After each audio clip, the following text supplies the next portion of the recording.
The Recollection Project. Chapter 1. The Deal in the Shadows. The neon lights of the memory market cast an eerie glow over the labyrinthine alleys, flickering and pulsing like the fractured recollections traded within its depths.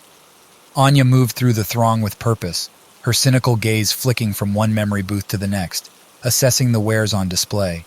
Fragmented images played out on flickering screens, a first kiss, a tropical vacation, the adrenaline rush of a daring heist, manufactured experiences, sanitized and packaged for easy consumption. Desperate souls browsed the booths, hungry for an escape from their mundane lives, willing to pay top dollar for a fleeting taste of another's reality. Anya knew the trade well, had made a living off it for years. Her own memories were locked away tight, buried deep where even she couldn't access them anymore. It was better that way. In this business, sentimentality was a liability. She wove her way deeper into the market, past the tourist traps and cheap thrills, to where the real action happened. The deeper you went, the darker the memories, and the higher the price they commanded. Anya was after something specific tonight, a memory so raw and unfiltered it was spoken of only in whispers. Her contact was waiting in the agreed-upon spot, a seedy back alley that reeked of desperation and furtive deals. They made the exchange quickly, a tiny data chip passing from hand to shadowed hand. Anya didn't linger, tucking the chip securely into her jacket pocket and melting back into the neon-streaked night. Back in the relative safety of her apartment, Anya turning the chip over in her hands, watching it catch the dim light. A raw cut, her contact had promised. As close to an unedited memory as you could get on the black market. Such things were rare, dangerous even. Most memories were scrubbed clean before resale, any unpleasantness or incriminating details carefully redacted. But sometimes, a raw cut would slip through, carrying with it a glimpse of unvarnished truth. Anya slotted the chip into her console, hesitating only a moment before hitting play. The memory bloomed to life around her, the apartment walls melting away, replaced by a hyper-realistic scene. She found herself standing in a dimly lit room, the air heavy with a sense of unease. A figure sat slumped in a chair, features obscured by shadow. Another figure entered, movements furtive, tense. There was a glint of metal, a strangled cry, and then crimson bloomed across the scene, shockingly vivid. Anya ripped the headset off, heart pounding. This was no stage scene, no manufactured memory. The raw, visceral horror of it, the uncanny realism. This was something different, something real. A murder captured in terrifying detail, preserved in a memory. Questions swirled in Anya's mind as she sat in the darkness, staring at the innocuous chip on her console. Who had recorded this? Why package it for the black market? And most unsettling, what if this wasn't an isolated incident? What if there were more memories like this out there? Dark truths hidden amid the pretty lies of the trade. Anya's hand shook slightly as she ejected the chip, but there was a steely glint of determination in her eye. She had stumbled onto something big, something that could crack the foundations of the memory trade wide open. And now that she had seen the truth, there could be no going back. No matter how deep the rabbit hole went, she would follow it to its end. In the flickering neon night of the memory market, a new story had begun. And Anya, the jaded memory dealer, found herself cast in the role of reluctant hero, setting out to unravel a web of deceit that threatened to unravel the very fabric of reality itself. The game was on. Chapter 2. Visions of Violence. The memory haunted Anya, clinging to her thoughts like a stubborn shadow. The images replayed in her mind unbidden, the slumped figure, the glint of a blade, the bloom of blood. It was seared into her own recollections now, as vivid as if she had witnessed it firsthand. She tried to push it aside, to focus on the familiar routine of her work. The memory market bustled around her, a cacophony of competing sales pitches and glittering promises of borrowed lives. But even as she haggled with clients and brokered deals, the specter of the murder loomed in the back of her mind. It was the sheer, unfiltered realness of it that unsettled her. In a world where memories were commodities, crafted and curated for maximum impact, such raw authenticity was an anomaly. Anya had dealt in manufactured experiences for so long, the line between truth and fiction had blurred. But this was different. Questions nagged at her, refusing to be silenced. Who was the victim? The perpetrator?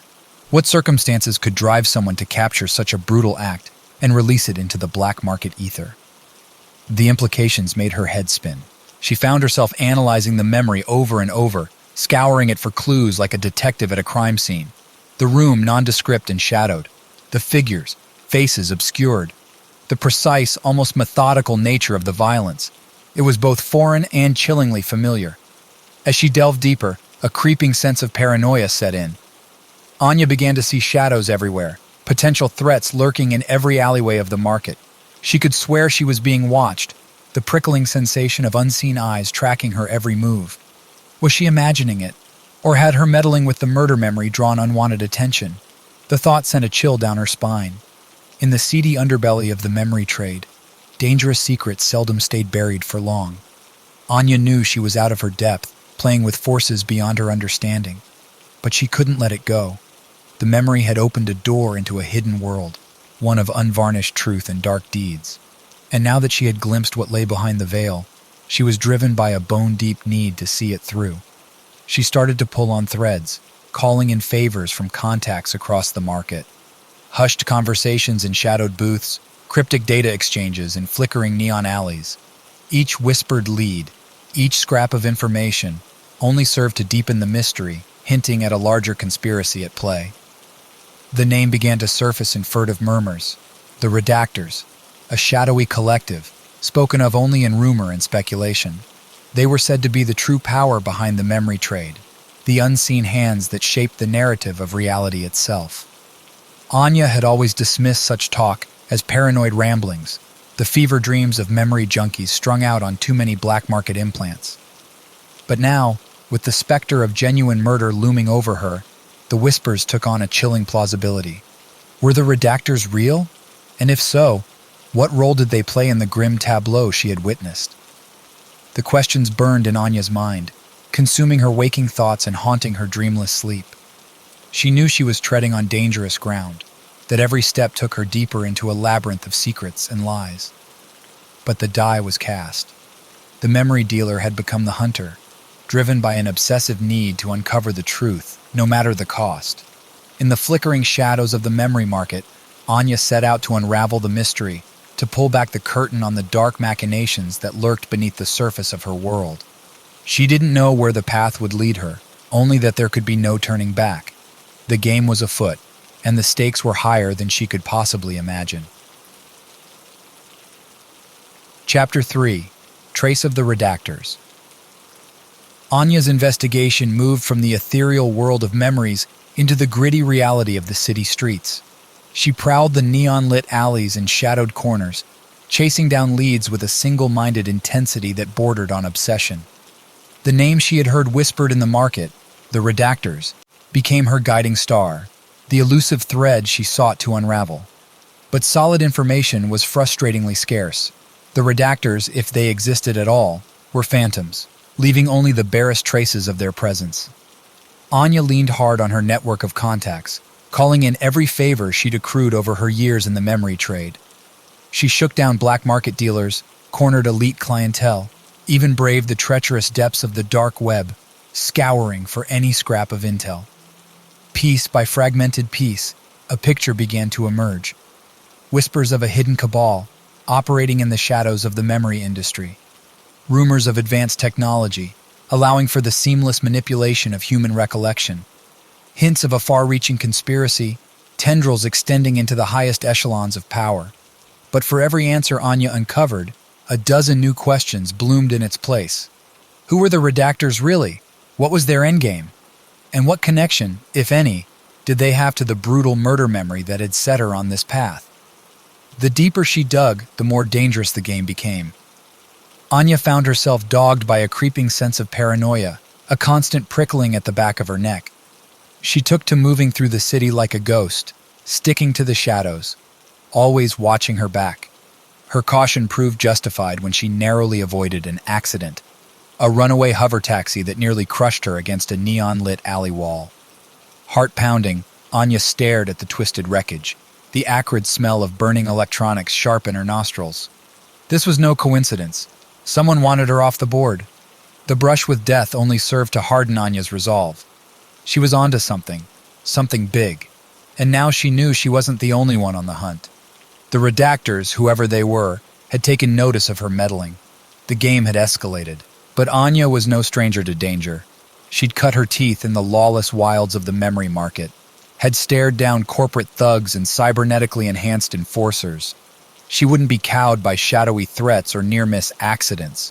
She redoubled her efforts, chasing the scant threads with a renewed urgency. Her digging uncovered tantalizing fragments, a name here, a location there. The pieces of the puzzle slowly slotting into place, painting a picture of a web vaster and more insidious than she'd ever imagined. But Anya knew she couldn't do this alone.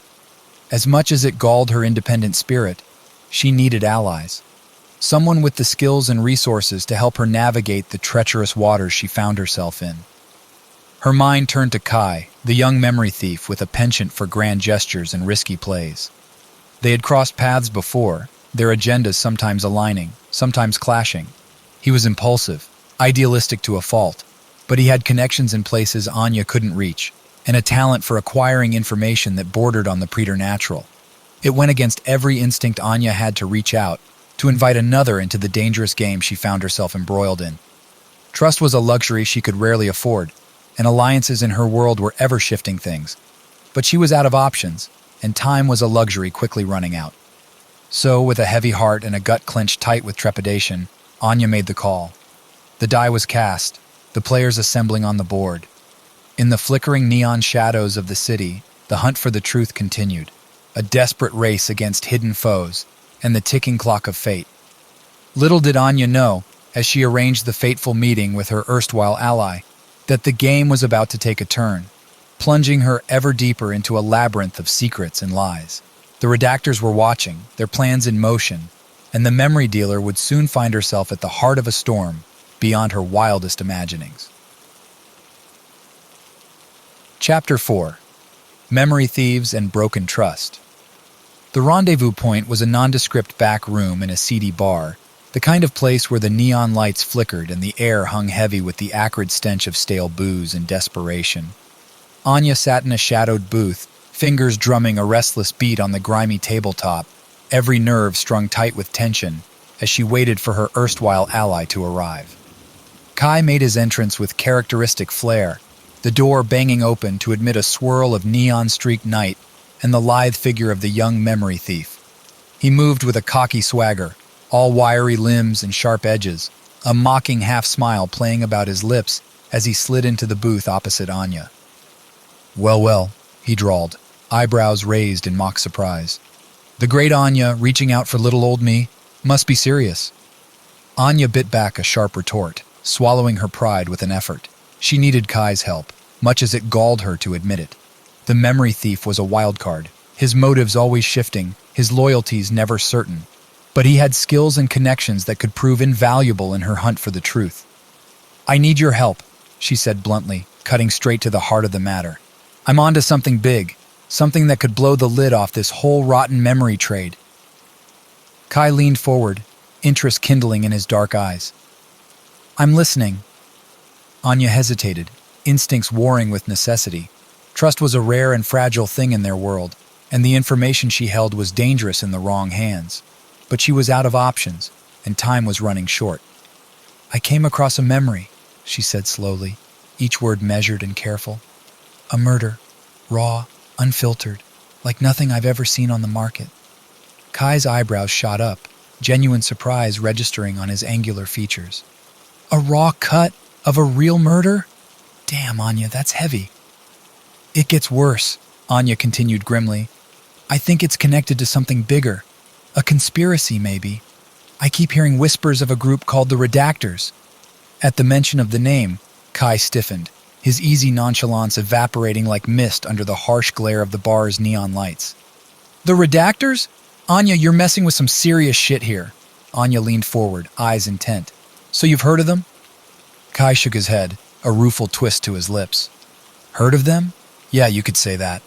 They're like the bogeymen of the memory trade, shadowy figures, pulling strings from behind the scenes. Most people think they're just a myth, a cautionary tale to keep the rest of us in line. But I've seen things. Let's just say I wouldn't bet against their existence." Anya felt a chill run down her spine at the uncharacteristic solemnity in Kai's tone. If even half the rumors about the redactors were true, she pushed the thought aside, focusing on the task at hand. "I need to find out what they have to do with this murder memory, and I need your help to do it." Kai sat back, arms crossed, studying Anya with a newfound intensity. She could practically see the gears turning behind his eyes, calculating risks and rewards, weighing the value of the information against the danger of the pursuit. At last, he nodded slowly. "All right, I'm in. But we do this my way. I've got contacts, sources that might be able to shed some light on this redactor business. We start there."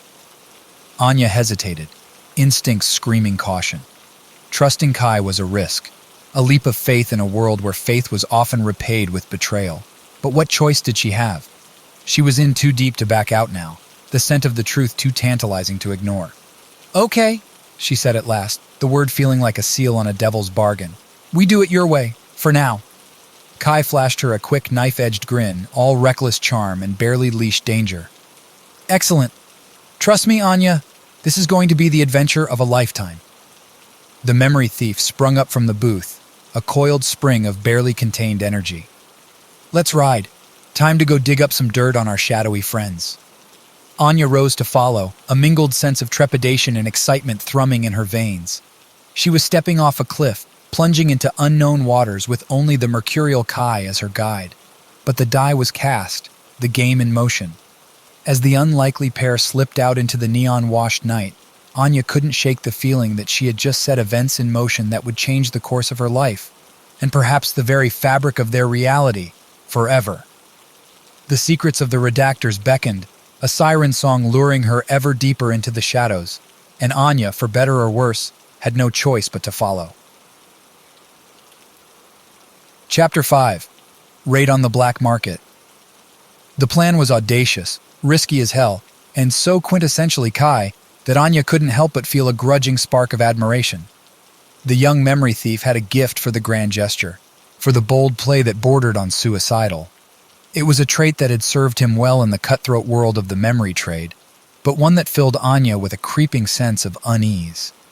Their target was a high-end memory den, an exclusive establishment catering to the elite of the elite. Rumors had long swirled of the dark delights available for the right price, of memories so rare and illicit that even the jaded denizens of the market spoke of them only in whispers. And according to Kai's sources, it was here that they might find a lead on the elusive redactors. The plan hinged on Kai's gift for infiltration, his uncanny ability to slide into any role like a second skin. He would go in as a high roller, a memory connoisseur with credits to burn and a taste for the forbidden. Anya, much to her chagrin, was relegated to the role of backup, waiting in the wings should things take a turn for the worse. As Kai melted into the neon-lit night, clad head to toe in tailored black and oozing dangerous charm, Anya felt a pang of unwelcome doubt. She trusted Kai's skills, but the stakes were higher than ever before. If something went wrong, she shook off the thought, focusing instead on her own role in the unfolding drama. She had taken up a position across from the den's entrance, ensconced in the shadows of a dingy alleyway. From here she had a clear view of the comings and goings, could monitor the flow of the city's glitterati as they flowed into the den's discreet entrance. Time seemed to crawl, each passing minute an eternity, as Anya waited for a sign, a signal that Kai had found something of value.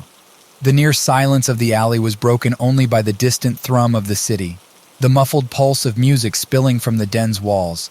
Then, in a heartbeat, everything changed. The door of the den burst open, disgorging a swirl of neon and shadow. Alarms blared, shrill and urgent, as figures poured from the entrance, patrons and staff alike, their faces contorted in expressions of shock and fear. And there, in the midst of the chaos, was Kai. He moved like a dancer, all fluid grace and coiled power, darting and weaving through the throng with a preternatural agility. But Anya could see even from a distance that something was wrong. Kai's face was ashen, his eyes wide and haunted. He clutched something to his chest, a data chip judging by the glint of metal in the neon light. Anya was moving before she had time to think, instinct taking over as she surged from her hiding spot and into the fray. She pushed her way through the panicked crowd, her eyes locked on Kai's retreating form. He was making for the alley, she realized, trying to shake any pursuit in the labyrinthine warren of the city's underbelly. She caught up to him just as he darted into the shadows, his breath coming in ragged gasps, his face slick with sweat. "Kai!" she hissed, grabbing his arm and pulling him deeper into the alley's embracing darkness. "What happened? What did you find?" For a moment, Kai just stared at her, his eyes haunted and hollow. Then, with a shaking hand, he held out the data chip. "Anya," he whispered, his voice raw and ragged. It's big. Bigger than we ever imagined." Anya took the chip, a chill running down her spine at the naked fear in Kai's voice. The memory thief was shaken, truly shaken, in a way she had never seen before. Whatever he had found in the den, it had rattled him to his core. Sudden shouts echoed from the alley's mouth, angry voices drawing closer. The den's security, Anya guessed, trying to reacquire their quarry. She glanced at Kai, saw the tension coiled in every line of his body. They needed to move, and fast, before the whole city came down on their heads. "Come on," she said, pocketing the chip and grabbing Kai's hand. "We need to get off the streets, find somewhere to lay low and figure out our next move." Kai nodded, a spark of his old fire returning to his eyes. "I know a place, but Anya, be careful. We're in deep now, deeper than we ever meant to go, and I don't know if there's any coming back from this." With those ominous words hanging in the air, the two fled into the neon-streaked night, the shadows swallowing them whole. They had gotten what they came for, but at what cost? The memory thief's reckless antics had set events in motion, started a chain reaction that threatened to overtake them all. And in the heart of the city, in a room filled with shadow and secrets, the redactors were stirring, their attention drawn by the ripples of Kai's actions. The game had changed, the stakes risen, and Anya and Kai, for better or worse, were now players in a deadly dance, the outcome of which would shape the very future of their world. Chapter 6. The Hunt Begins. The safe house was a nondescript hole in the wall, a forgotten corner of the city where even the ever-present neon glow seemed muted, subdued. Anya paced the confines of the cramped room, nerves strung tight as piano wire, as Kai huddled over the stolen data chip, his brow furrowed in concentration. The journey here had been a heart-pounding scramble, a desperate flight through the city's darkened veins. They had stuck to the shadows, avoided the main thoroughfares where the den's security forces would be searching. Every siren wail, every flicker of movement in the periphery had set Anya's heart racing, certain that their pursuers were closing in. But they had made it, finally, to this temporary sanctuary, a place to catch their breath, to try and make sense of the Pandora's box they had cracked open. Kai looked up from his work, his face drawn and haggard in the dim light. Anya, I don't even know what I'm looking at here. The level of encryption, the layers of security. I've never seen anything like it." Anya moved to peer over his shoulder, her eyes widening as she took in the complex web of data scrolling across the screen. It was beyond her, leagues beyond her understanding, a cryptic tangle of code and cipher that made her head spin. "Can you crack it?" she asked, hating the note of uncertainty in her voice. Kai shook his head slowly.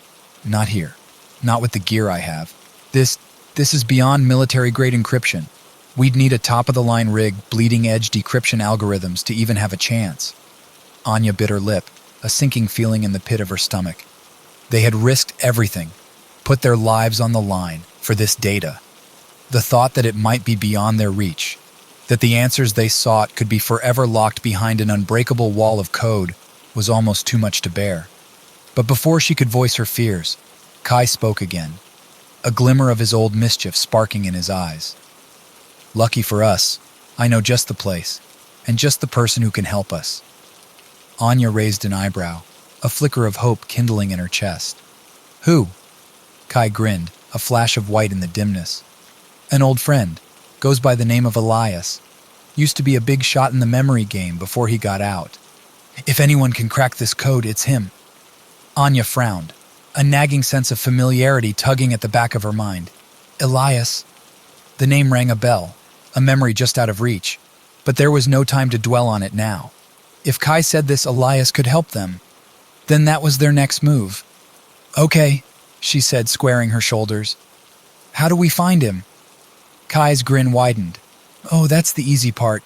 The hard part will be convincing him to help us. Elias. Let's just say he's not exactly a fan of the memory trade these days.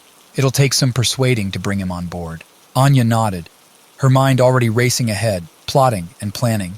They would need to be smart about this, approach Elias with caution and care. But the potential reward was too great to ignore. If he could unlock the secrets of the data chip, could shed light on the shadowy machinations of the redactors. A sudden noise shattered the stillness, a harsh electronic chirp that made both Anya and Kai jump. It was Kai's comm, a priority alert flashing across its surface. The memory thief frowned, tapping the screen to accept the incoming message. A hooded figure flickered into view, features obscured in shadow, but the voice when it spoke was chillingly familiar. Kai, Anya, you have something that belongs to us. Anya felt her blood run cold, a sick swoop of fear in her gut. The redactors, they had found them. Kai's face had gone ashen, but he kept his voice steady as he replied. I don't know what you're talking about. We don't have anything. The figure on the screen chuckled, a low and menacing sound. Come now, let's not play games. You took something from that den, something that doesn't belong to you, and we want it back. Anya stepped forward, anger overriding her fear. And what if we don't give it to you? What then? The figure was silent for a moment. Then with a soft sigh, it spoke again. Then, my dear Anya, we will take it. Along with everything else you hold dear. You have until dawn. Make the smart choice. The screen went dark, the connection severed. For a long moment, Anya and Kai just stared at each other, the weight of the ultimatum hanging heavy in the air. Then, as if by unspoken agreement, they sprang into action. Bags were grabbed, gear hastily packed. They moved with urgent precision, a wordless understanding passing between them. The safe house was no longer safe. The hunt was on, and they were the prey. As they slipped out into the night, the data chip clutched tight in Kai's hand. Anya couldn't shake the feeling that they were balanced on the edge of a precipice, the ground crumbling beneath their feet. The redactors were coming, their power and reach beyond anything she could have imagined.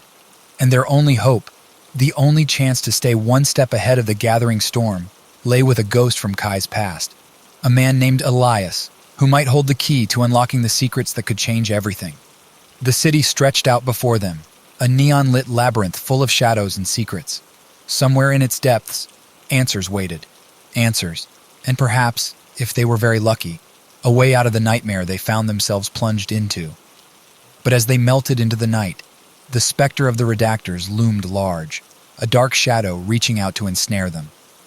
The hunt had begun in earnest now, and Anya knew with a bone-deep certainty that it would not end until blood had been spilled, and the truth, for better or worse, had been dragged into the unforgiving light. Chapter 7. Ghosts of the Past. The journey to Elias's hideout was a tense and silent affair, Anya and Kai moving through the city's shadows like ghosts, every sense straining for any hint of pursuit. They had ditched their comms, gone dark in every way they knew how, but the specter of the redactors loomed large, an unseen presence dogging their every step. Kai led the way, navigating the labyrinthine streets with an ease born of long familiarity. He seemed to know every shortcut, every hidden byway, guiding them through the urban maze with a surety that spoke of a deep and abiding connection to the city's secret places. But for all his outward confidence, Anya could see the tension in the set of his shoulders, the tightness around his eyes. The encounter with the redactors had shaken him, she could tell, had thrown even the unflappable memory thief off his game. She couldn't blame him. The thought of the shadowy group, with their vast reach and chilling ruthlessness, was enough to send a shiver down her own spine. They were playing a dangerous game now, dancing on the edge of a razor, and one misstep could spell disaster. At last, after what felt like hours of twisting and turning, Kai came to a stop before a nondescript door set into the side of a crumbling tenement building. The structure seemed to lean drunkenly, its facade pocked with age and neglect, but Kai approached with a brisk confidence, rapping out a complex pattern on the corroded metal. For a long moment, nothing happened. Then, with a grinding screech of rusted hinges, the door swung open, revealing a narrow, dimly lit corridor beyond. Kai glanced back at Anya, a flicker of his old mischief in his eyes. "Home, sweet home," he murmured, before stepping over the threshold and into the gloom. Anya followed, her senses on high alert, every nerve singing with tension. The corridor was long and winding, the air thick with the scent of mold and decay. Faint lights flickered overhead, casting eerie shadows on the stained and peeling walls. At last, the passage opened up into a large, cluttered space, a veritable Aladdin's cave of technology and memory gear. Workbenches overflowed with tangled wires and gutted machines. Shelves groaned under the weight of data chips and memory modules, and in the center of it all, hunched over a glowing screen, was the man they had come to see. Elias was older than Anya had expected, his hair a shock of silver above a face lined with age and experience. But his eyes, when they lifted to regard the newcomers, were sharp and clear, a piercing blue that seemed to see straight through to the heart of things. "Kai," he said, his voice a gravelly rumble, "it's been a long time." Kai stepped forward, a half-smile playing about his lips. "Too long, old friend. I wish I could say this was a social call, but you need my help," Elias finished, his gaze flicking to Anya. "And you brought a friend." Anya met that piercing gaze unflinchingly, chin lifted in silent challenge. Elias studied her for a long moment, then nodded slowly, as if satisfied by what he saw. "You've got yourself mixed up in something big, haven't you?" he said, turning back to Kai. "Something to do with the redactors, if I had to guess." Kai's smile slipped, his face turning serious. "You've heard of them?" Elias barked a harsh laugh. "Heard of them? Boy, I was there when they were just a whisper, a shadow on the edges of the memory trade. I've watched them grow, watched them sink their claws into every corner of this rotten business. And now—" He trailed off, his eyes distant, as if seeing something beyond the confines of the cluttered room. "Now they're more powerful than ever, and they don't take kindly to those who stick their noses where they don't belong." Anya stepped forward, the data chip heavy in her pocket. "That's why we're here," she said, holding out the small square of metal and plastic. "We found something the redactors want badly, but we can't crack the encryption. We were hoping—" She trailed off, suddenly uncertain under the weight of Elias's gaze. The old memory engineer stared at the chip for a long moment, something unreadable flickering in the depths of his eyes. Then, with a heavy sigh, he reached out and took it, turning it over in his hands. "You know not what you ask," he murmured, almost to himself. "The secrets this chip may hold, they could change everything, burn the world down and build it anew in the image of those who hold its power." He looked up, his gaze boring into Anya's. "Are you prepared for that? For the consequences of the truth you seek?" Anya swallowed hard, a sudden dryness in her throat, but she met Elias's gaze squarely, her resolve unwavering. "We have to know," she said simply, "no matter the cost."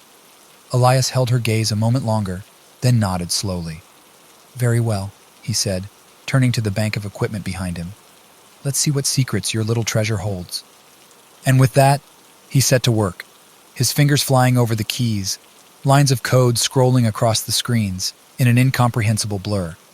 Anya and Kai watched in tense silence, the minutes ticking by with agonizing slowness, the very air seeming to thrum with the weight of anticipation.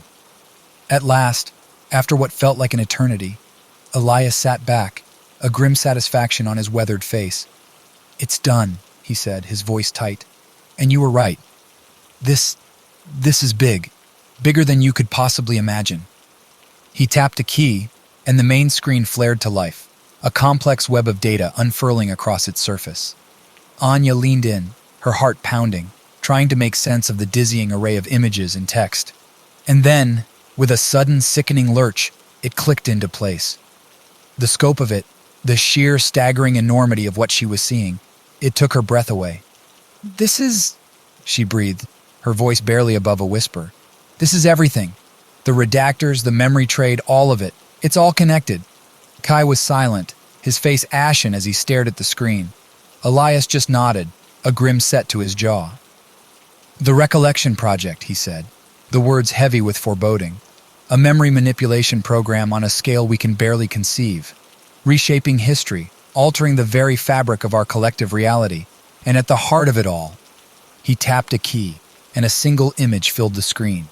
A face, achingly familiar and yet utterly alien. A face Anya had seen 1,000 times, in news feeds and holovids, on billboards and banners across the city. "The director," she whispered, a chill running down her spine. "The head of the Mnemos Corporation. The most powerful man in the memory trade." Kai shook his head, disbelief etched across his features. "But why? Why go to such lengths? Take such risks? What could they possibly hope to gain?" Elias smiled, a bleak, humorless thing. "Power," he said simply. "The power to shape the very nature of truth. To control not just what we remember, but how we remember it. To write the narrative of our species, and in so doing, to rule us all." Anya felt a wave of nausea, a sickening realization washing over her. The scope of it was too vast, too terrible to comprehend. The redactors, the Mnemos Corporation, the director himself, they weren't just players in the memory game. They were the game, the board, and the pieces, and the very rules by which it was played.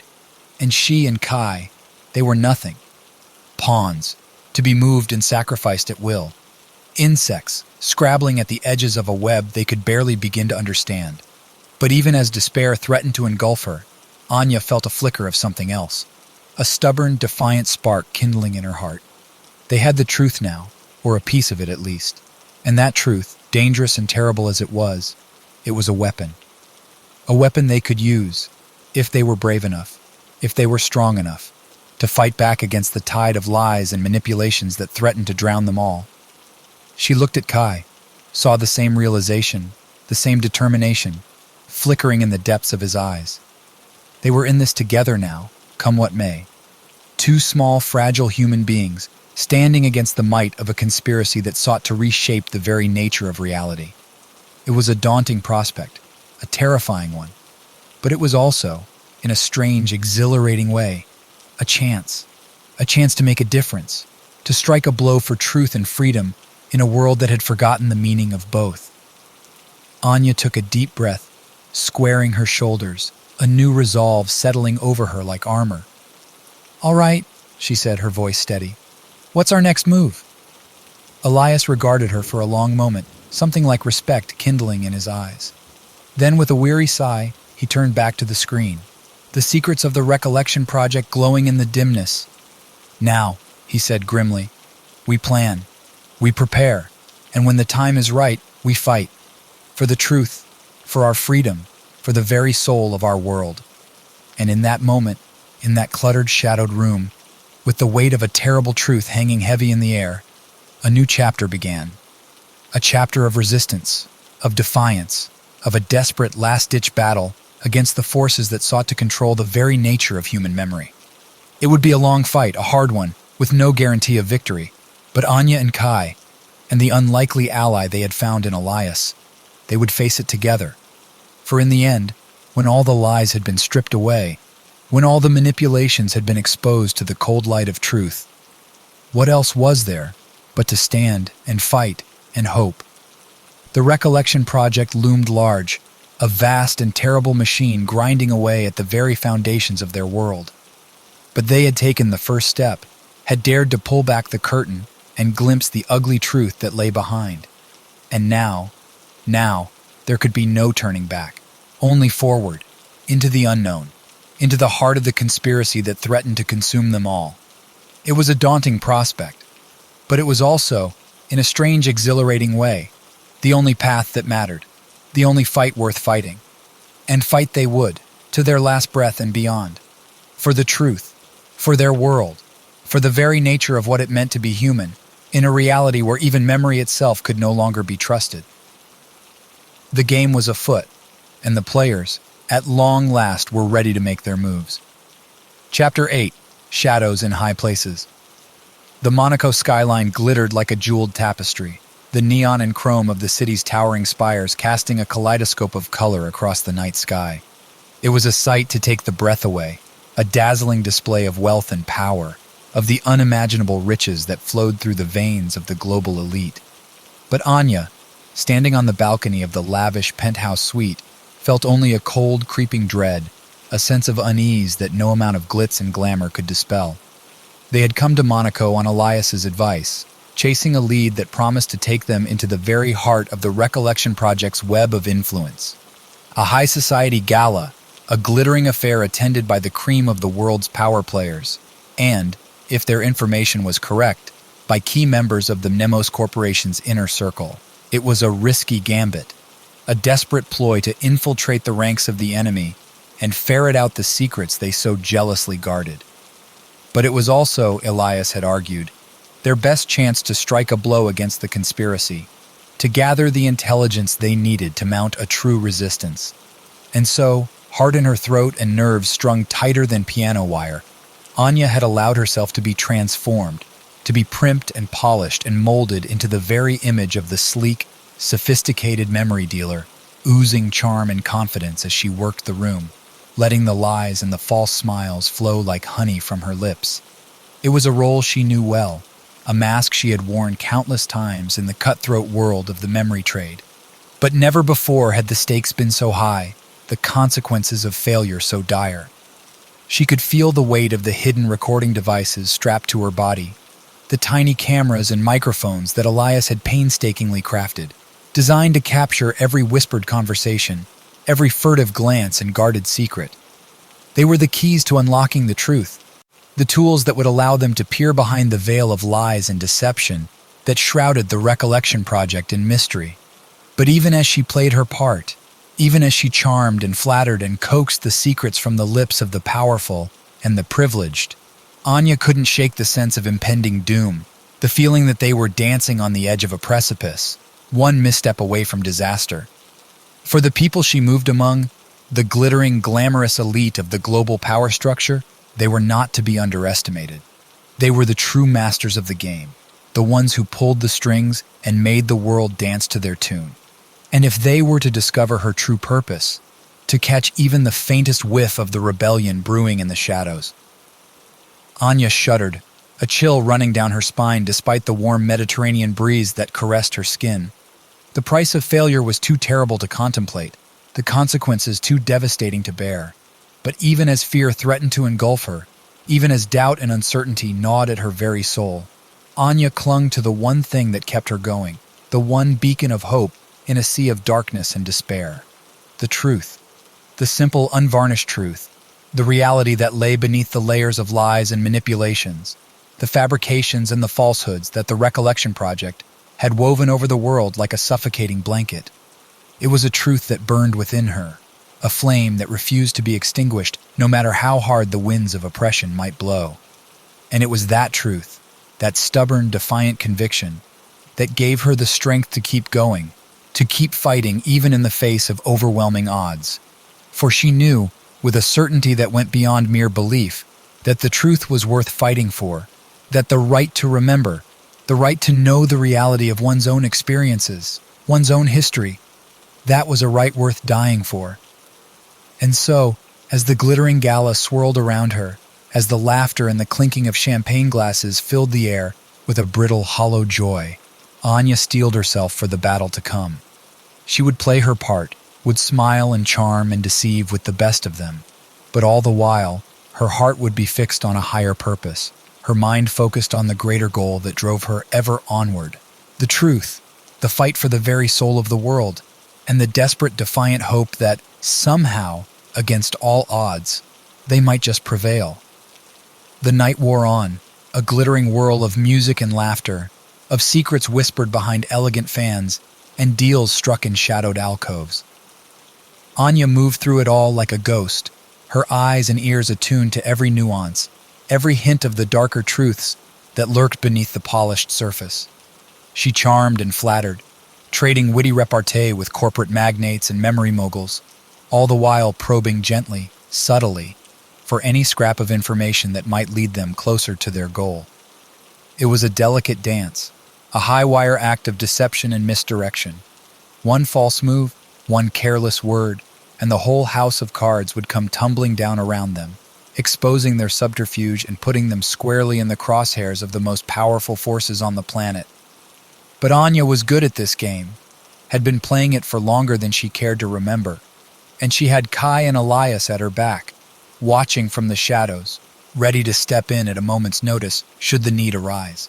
And so she pressed on, weaving her way through the glittering throng, dropping hints and dangling bait, all the while storing away every scrap of intelligence, every whispered name and furtive glance, the pieces of the puzzle slowly coming together in her mind. It was well past midnight when she finally struck gold, overhearing a hushed conversation between two high-ranking Nemo's executives, their voices low and urgent as they discussed the latest developments in the Recollection Project. Anya strained to hear, her heart pounding in her chest as she caught snatches of their conversation, tantalizing hints of a secret facility, a research lab hidden away in the heart of the Sahara, where the true scope of the project was being put into motion. She forced herself to remain calm, to keep her expression neutral even as her mind raced with the implications of what she had heard. This was it, the lead they had been searching for, the key that could unlock the secrets of the Recollection Project and bring the whole sordid conspiracy crashing down.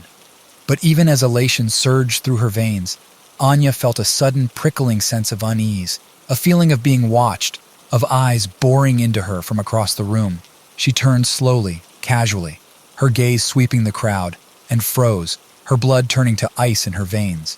There, standing at the edge of the ballroom, his eyes fixed on her with a cold, predatory intensity, was the director himself.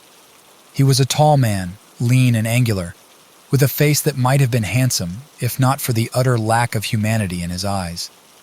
He wore power like a cloak, an aura of authority and ruthlessness that seemed to emanate from his very pores. And he was looking directly at Anya, his gaze sharp and penetrating, as if he could see straight through her, straight into the heart of her deepest, darkest secrets. For a moment, Anya was certain that he knew, that he had somehow seen through her carefully crafted facade, had divined her true purpose in coming here tonight. But then, just as quickly as it had come, the moment passed. The director's gaze slid away, his attention drawn by some new arrival, some fresh face to charm and manipulate. Anya let out a shaky breath, her heart hammering in her chest. It had been close, too close. They were playing with fire here, dancing on the razor's edge of discovery, but they had what they needed, the vital clue that could blow the whole conspiracy wide open. It was time to go, to slip away into the night before their luck ran out and the jaws of the trap snapped shut around them. She made her excuses, slipping through the crowd with a grace born of long practice, every nerve strung tight as a wire, half expecting at any moment to feel a heavy hand on her shoulder, to hear the cold, imperious voice of the director, demanding to know just what she thought she was doing. But no challenge came, no alarm was raised. And as she stepped out into the cool, crisp Monaco night, Anya allowed herself a moment of relief, a fleeting instant of triumph. They had done it. They had infiltrated the belly of the beast, had snatched a piece of the truth from the very maw of the lion. But even as she savored the victory, Anya knew that the real fight was just beginning. The Sahara facility, the secret heart of the Recollection Project. That was where the true battle would be fought, where the fate of the world, of reality itself, would be decided. And as she melted into the shadows, Kai and Elias falling into step beside her, faces grim and determined in the neon-streaked night, Anya knew that they would be ready, for the truth, for freedom, for the very soul of humanity itself. The game was entering its final stage, and the players, at long last, were ready to make their move. Chapter 9. Chase Through the Archives. Berlin was a city of ghosts, a haunted metropolis where the weight of history lay heavy on every street and alleyway. It was a place of secrets and shadows, of hidden truths and buried lies, where the very stones seemed to whisper of the dark deeds and darker dreams that had played out upon their surface. And it was here, in the heart of this brooding, melancholy city, that Anya found herself, picking her way through the rubble-strewn streets, her eyes scanning the crumbling facades for any sign of their quarry. The Saharan facility had been a dead end, a false lead planted by the Recollection Project to throw them off the scent. They had barely escaped with their lives, fleeing across the desert sands with the director's hounds baying at their heels, the bitter taste of failure and frustration hot on their tongues. But Elias, ever the resourceful one, had come through once again, unearthing a new lead from the depths of his vast network of contacts and informants. A derelict government archive, hidden away in the heart of Berlin, rumored to contain records dating back to the earliest days of the memory technology, to the very genesis of the Recollection Project itself. It was a slim hope, a fragile thread to cling to in the face of the project's seeming omnipotence. But it was all they had, the only path forward in a world where every other door seemed to slam shut in their faces. And so they had come to Berlin, to this city of ghosts and memories, to chase down the secrets that might just hold the key to unraveling the whole sordid conspiracy. Anya shivered, pulling her coat tighter around herself as a chill wind whipped down the narrow street, carrying with it the faint, acrid scent of burning plastic and ozone. The archive was close, she could feel it, a looming presence just beyond the next corner, the next turn in the labyrinthine maze of the city's heart. Beside her, Kai and Elias moved with the silent, predatory grace of hunting cats, their eyes sharp and watchful, every sense attuned to the slightest hint of danger. They knew, as Anya did, that they were not alone in this hunt, that the Recollection Project would stop at nothing to keep its secrets safe, to bury the truth so deep that it would never again see the light of day. They rounded a corner, and there it was, the archive rising up before them like a dark, brooding fortress, its walls pockmarked with age and neglect, its windows shuttered and barred against the prying eyes of the world. Anya felt a thrill of excitement, of desperate, feverish hope, as she gazed upon the crumbling edifice. Somewhere within those walls, she knew, lay the answers they sought, the truth that could shatter the Recollection Project's web of lies and set the world free from its insidious grasp. But even as she took a step forward, even as her hand reached out to grasp the rusted handle of the archive's heavy door, all hell broke loose. A searing bolt of plasma sliced through the air, missing Anya's head by mere inches, the heat of its passage searing her cheek like a branding iron. She dove to the side, rolling behind the meager cover of a crumbling wall, her heart pounding in her throat as more bolts rained down around her, chewing up the ground and filling the air with the stench of ozone. "Redactors!" Kai's voice rang out, sharp and urgent over the din of the firefight. "They're here!" Anya cursed, fumbling for her weapon, a sleek, compact plasma pistol that Elias had pressed into her hand before they'd left Monaco. She'd never fired a gun in anger before, had never taken a life. But now, with death raining down around her, and the fate of the world hanging in the balance, she knew she would do whatever it took to survive, to protect her friends and see their mission through to the end.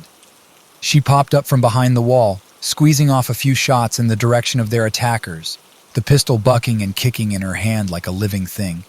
Beside her, Kai and Elias were returning fire, their faces grim and determined, the air around them shimmering with the heat of plasma discharge.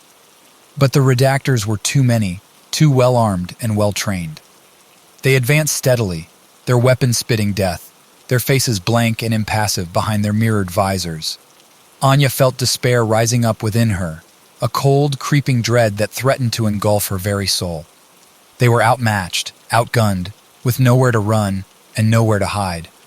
The archive, and the secrets it held, seemed as far away as the stars themselves, a distant, unattainable dream slipping through their fingers like grains of sand. But then, just as all seemed lost, just as the last vestiges of hope were slipping away, a miracle happened. A sleek black ship, all angles and edges like a shard of obsidian, emerged from the roiling clouds above, so close that Anya could feel the heat of its engines on her face, could see the determined set of the pilot's jaw through the tinted glass of the cockpit. It was Yarek, Kai's mentor, the grizzled old memory thief who had taught him everything he knew, and he was not alone. As the ship swooped low over the battlefield, its cargo bay doors yawned open, disgorging a stream of figures onto the ground below. They were memory hackers and data jockeys, archivists and rogue engineers, a ragtag band of rebels and dissidents, united by a common cause, the overthrow of the Recollection Project and the liberation of human memory itself. They fell upon the redactors like avenging angels, wielding weapons and tools of their own devising, memory disruptors and data lances that could scramble the very synapses of the brain, leaving their targets reeling and disoriented. And then, with a soft, pneumatic hiss, the door to the archive room slid open. Anya spun, her heart in her throat, her hand scrabbling for her weapon. But it was too late. The director stood in the doorway, flanked by a squad of heavily armed redactors, their weapons trained on Anya and her companions, with unwavering precision. "Well, well," the director said, his voice smooth and cold as ice. "What have we here? A band of would-be rebels chasing ghosts and shadows?" He stepped into the room, his gaze sweeping over the shelves and stacks with a look of amused contempt. "Did you really think you could stop us? That you could unravel the grand design with a few scraps of ancient data?" Anya felt despair washing over her, cold and crushing. They had been so close, so achingly close to the truth. And now... But Elias was not ready to give up. With a snarl of defiance, he lunged for the terminal, his fingers flying over the keys in a last, desperate attempt to salvage something, anything, from the trove of secrets. The director's face twisted with rage. "Stop him!" he barked, and the redactors surged forward, their weapons crackling with deadly energy. But Elias was too quick. With a final, triumphant keystroke, he wrenched a data core free from the terminal's guts, clutching it to his chest like a talisman. "Run!" he shouted, his voice cracking with desperation. "Get this to Jarek! To the resistance! Don't let them—" And then a plasma bolt took him square in the chest, and he crumpled to the floor, like a puppet with its strings cut, the data core clattering from his lifeless fingers. Anya screamed, a raw animal sound of rage and grief and despair. She snatched up the data core, clutching it tight as she and Kai bolted for the door, plasma bolts sizzling through the air around them. They burst out of the archive and into the chaos of the battlefield beyond. Jarek's rebels locked in a desperate, whirling melee with the redactors. Ships swooped and dove overhead, their weapons stitching the ground with lines of fire, the air thick with the stench of ozone and scorched metal. Anya ran, her lungs burning, her heart pounding a furious tattoo against her ribs. She could hear the director's voice behind her, raised in a shout of rage and command, could feel the heat of the plasma bolts as they sizzled past her head. But she did not look back, did not falter or slow. She had a mission now, a purpose that burned within her like an unquenchable flame. The data core in her hand held the key to everything, the secrets that could bring the Recollection Project to its knees. She had to get it to Jarek, had to pass the torch to the resistance so that Elias's sacrifice would not be in vain. And so she ran, into the smoke and the fire and the chaos, Kai at her side and the weight of the world on her shoulders. They had lost a friend, a mentor, a guiding light in the darkness, but the fight was not over, the battle not yet lost. They had the truth now, or a piece of it at least. And with that truth as their sword and their shield, they would make the Recollection Project pay for every lie, every manipulation, every stolen memory and shattered life. The race was on, the die was cast, and in the shattered streets of Berlin, amid the fire and the blood and the ruin, a new chapter was about to begin. Chapter 10. Betrayal on the Scottish Moors. The safe house was little more than a dilapidated cottage, a crumbling remnant of some long-forgotten farming hamlet nestled deep in the rugged hills of the Scottish Highlands. It squatted on the edge of a windswept moor, its walls stained with age and weather, its roof sagging under the weight of years and neglect. But to Anya and Kai, it was a welcome refuge, a place to rest and regroup after the harrowing escape from Berlin and the desperate flight that had followed. They had run for days, hitchhiking and stowing away, sleeping in ditches and abandoned barns, always looking over their shoulders for the telltale signs of pursuit, the sleek black ships and mirrored visors of the redactors. And now, at last, they had found a moment of respite, a chance to catch their breath and take stock of their situation. Anya sat on a rickety chair by the cottage's lone window, staring out at the glowering skies and the windswept expanse of the moor. In her hand, she clutched the data core, the last remnant of Elias's legacy, the key to the secrets that had cost him his life. She felt hollow, numb with exhaustion and grief, her mind awhirl with the implications of what they had discovered, the sheer scope and audacity of the Recollection Project's grand design. All this time, all these years, the project had been manipulating memory itself, rewriting history and reality to suit their own purposes. They had played God with the very fabric of human experience, twisting and warping it to fit their own sick agendas. And now, with Elias's data core in their possession, Anya and Kai had the means to expose the truth, to blow the lid off the whole sordid conspiracy and bring the project to its knees. But the price had been high, so terribly high.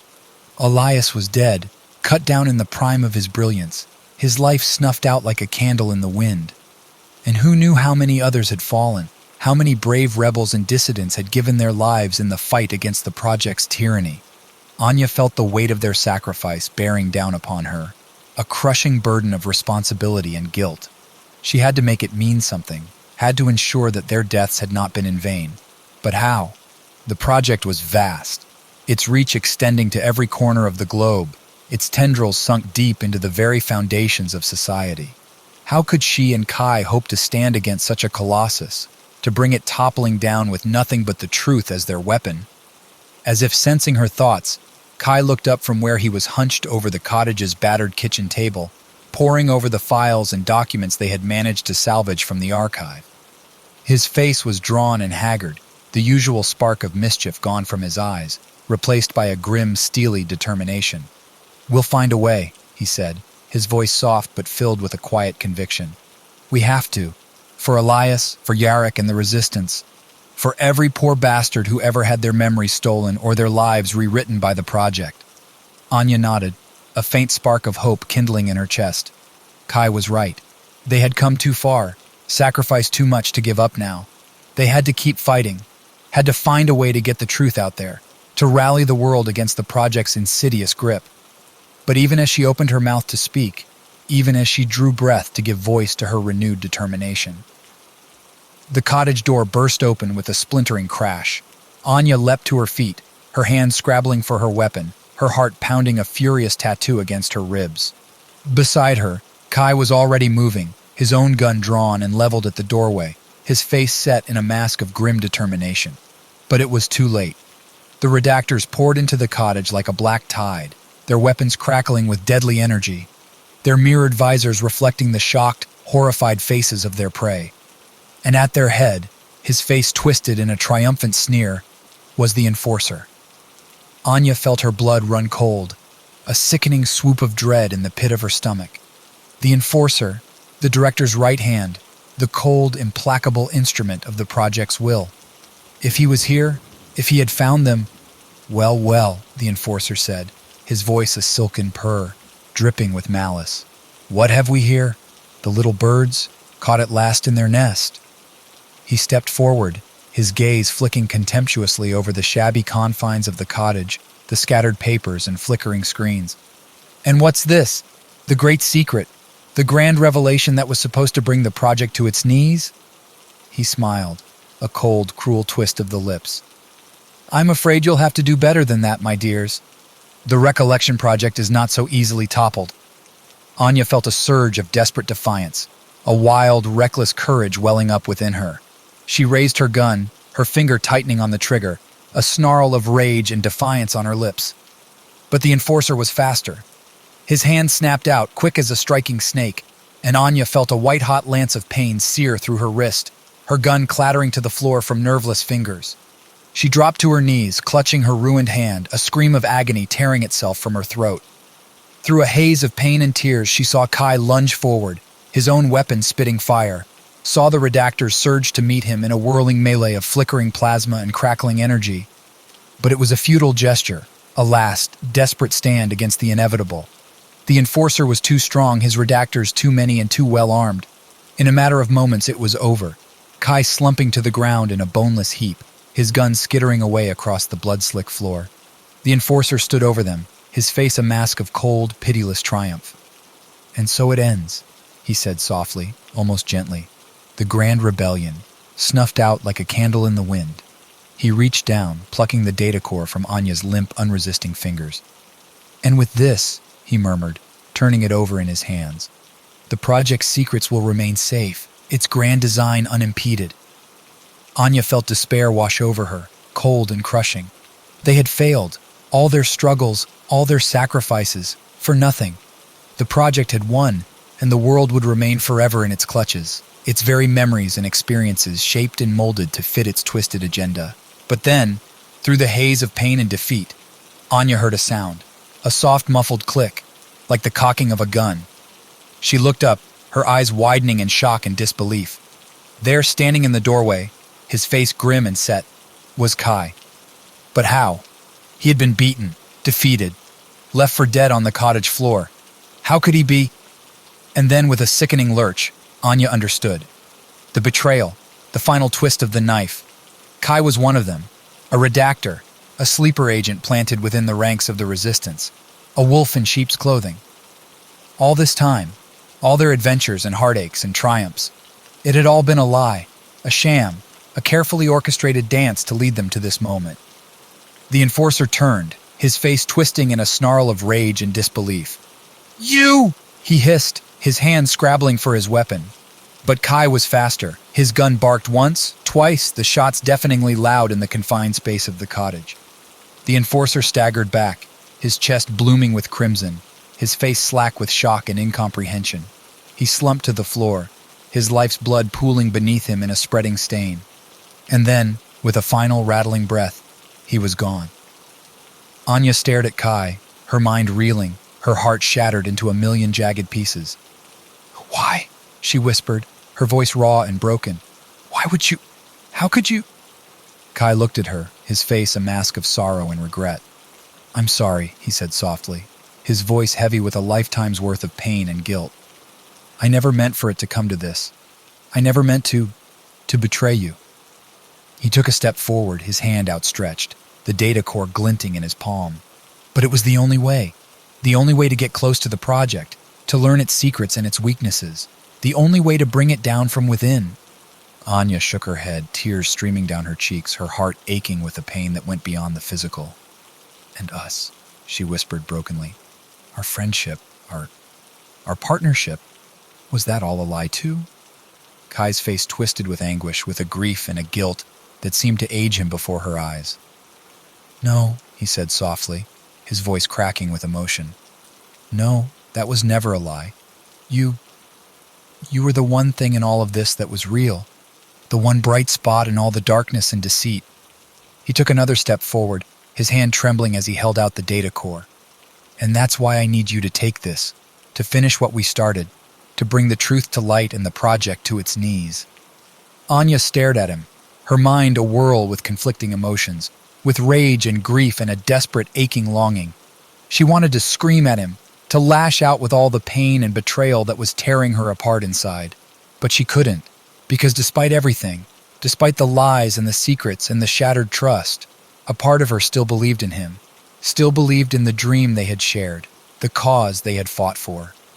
With a shaking hand, she reached out and took the data core, feeling its weight settle into her palm like a promise, like a burden she could not refuse. "What will you do?" she asked softly, her voice barely above a whisper. Kai smiled sadly, a smile that did not reach his eyes. "I'll stay here," he said quietly. "Hold off the rest of the redactors. Buy you as much time as I can. You need to get that data core to Yarrick, to the Resistance. They'll know what to do with it." Anya shook her head fiercely, a sudden desperate panic welling up within her. "No," she said, her voice cracking with emotion. "No, I won't leave you. I can't." But Kai was already turning away, his gun rising to point at the door, at the sound of booted feet and shouted orders drawing ever closer. "Go," he said, his voice fierce and urgent. "Go now while you still can. I'll hold them off." And Anya went, with a last anguished look at the man who had been her partner, her friend, her betrayer. She turned and fled, the data core clutched tight to her chest, tears streaming down her face as she ran. She burst out of the cottage and into the cold, gray light of the Scottish morning, the wind whipping at her hair and stinging her eyes. Behind her, she heard the crack of gunfire, the sizzle of plasma bolts, the shouts and screams of men locked in mortal combat. But she did not look back. She could not. Her path lay forward, towards an uncertain future, towards a hope that seemed as fragile and fleeting as the mist that clung to the moors. She had the truth now, or a piece of it at least. And with that truth, she would wage war against the Recollection Project, against the lies and manipulations that had enslaved the world for so long. For Elias, for Yarrick, and the Resistance. For Kai, the man who had betrayed her and saved her, the man who had given everything to see the dream of freedom made real. She would fight on, no matter the cost. For in the end, when all was said and done, what else was there but to stand against the darkness and rage against the dying of the light? The road ahead was long and hard, fraught with danger and uncertainty. But Anya would walk it to the end, the data core burning a hole in her pocket, the memory of Kai's sacrifice burning a hole in her heart. For in a world where even the past was a lie, the future was all they had left to fight for. Chapter 11. Clash in the Crowds, New York City, the beating heart of a nation, a towering metropolis of steel and glass and neon dreams, a place where the powerful and the powerless rubbed shoulders on the streets, where the wealthy elite sipped champagne in penthouse suites, while the desperate and the downtrodden huddled in the shadows of the alleyways.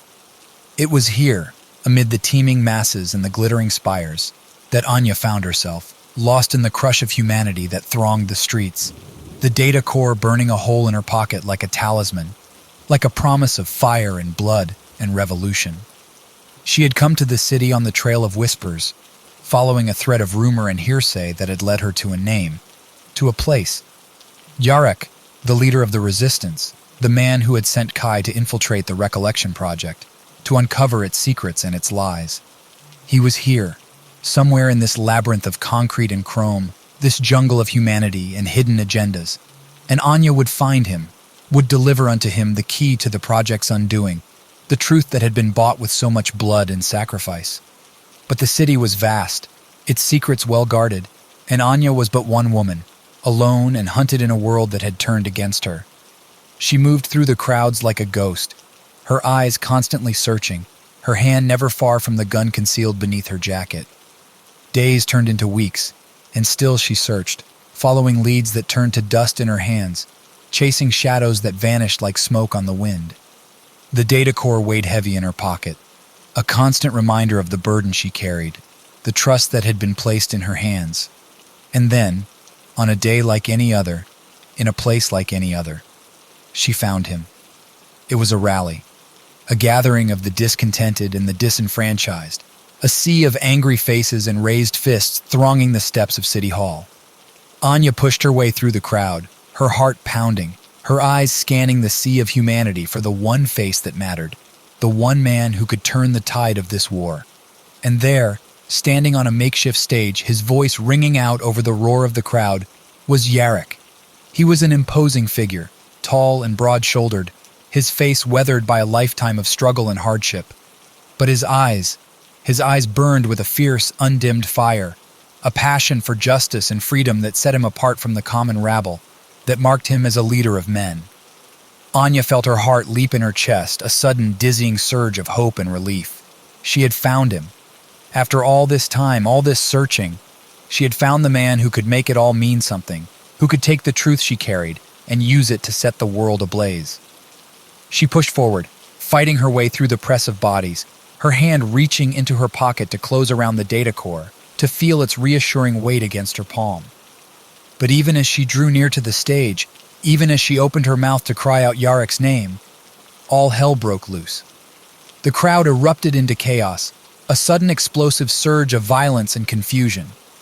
People screamed and shoved, fists flew and bodies fell, and through it all, cutting through the din like a knife, the crack of gunfire, sharp and brutal. Anya felt a body slam into her, felt herself knocked to the ground, the breath driven from her lungs in a painful whoosh. She rolled, scrambling for cover, her hand scrabbling for her gun, her mind racing to make sense of the sudden shattering turn of events. And then she saw them. Redactors, dozens of them, their black uniforms and mirrored visors a stark, terrifying contrast to the milling, panicked crowd. They moved with ruthless efficiency, cutting through the mob like a scythe through wheat, their weapons spitting fire and death with every step. Anya felt her blood run cold, a sickening swoop of dread in the pit of her stomach. They had found her. After all this time, all this running and hiding, they had found her. But how? How could they have known she would be here in this place at this time? How could they have? And then with a sickening lurch she understood. The betrayal, the final twist of the knife. Yarek, the resistance leader, the man she had come to see as her last, best hope. He had betrayed her.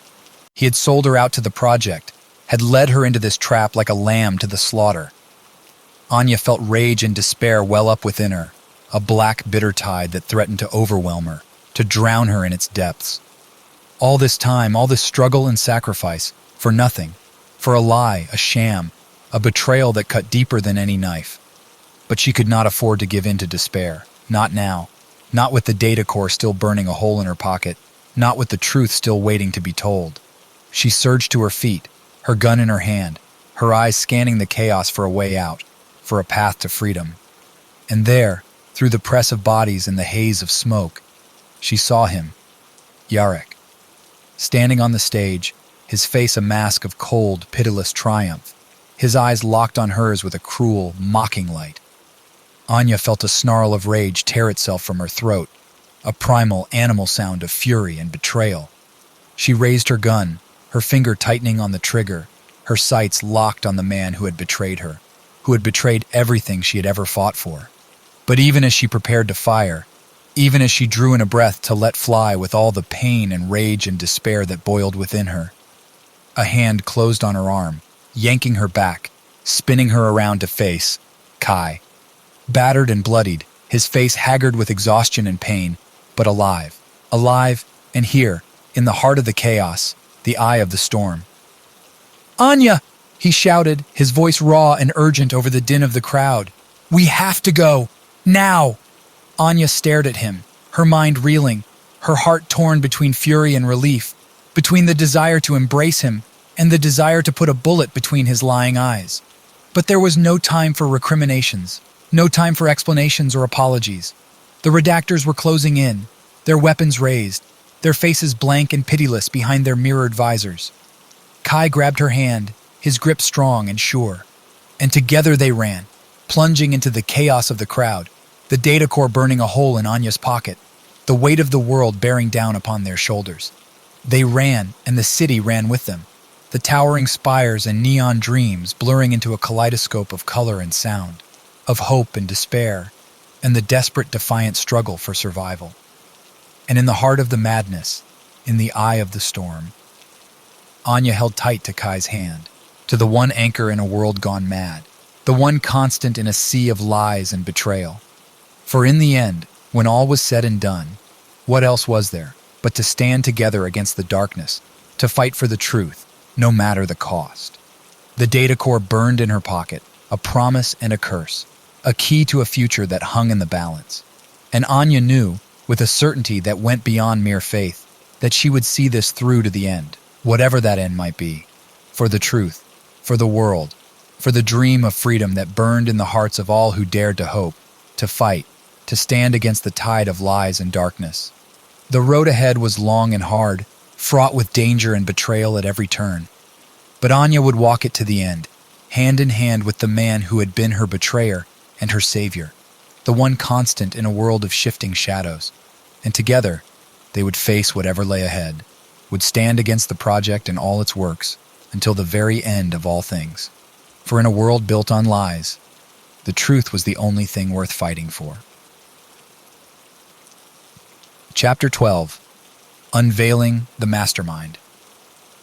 The safe house was a dingy, decrepit affair, a far cry from the sleek, high-tech hideouts Anya had imagined the resistance would maintain.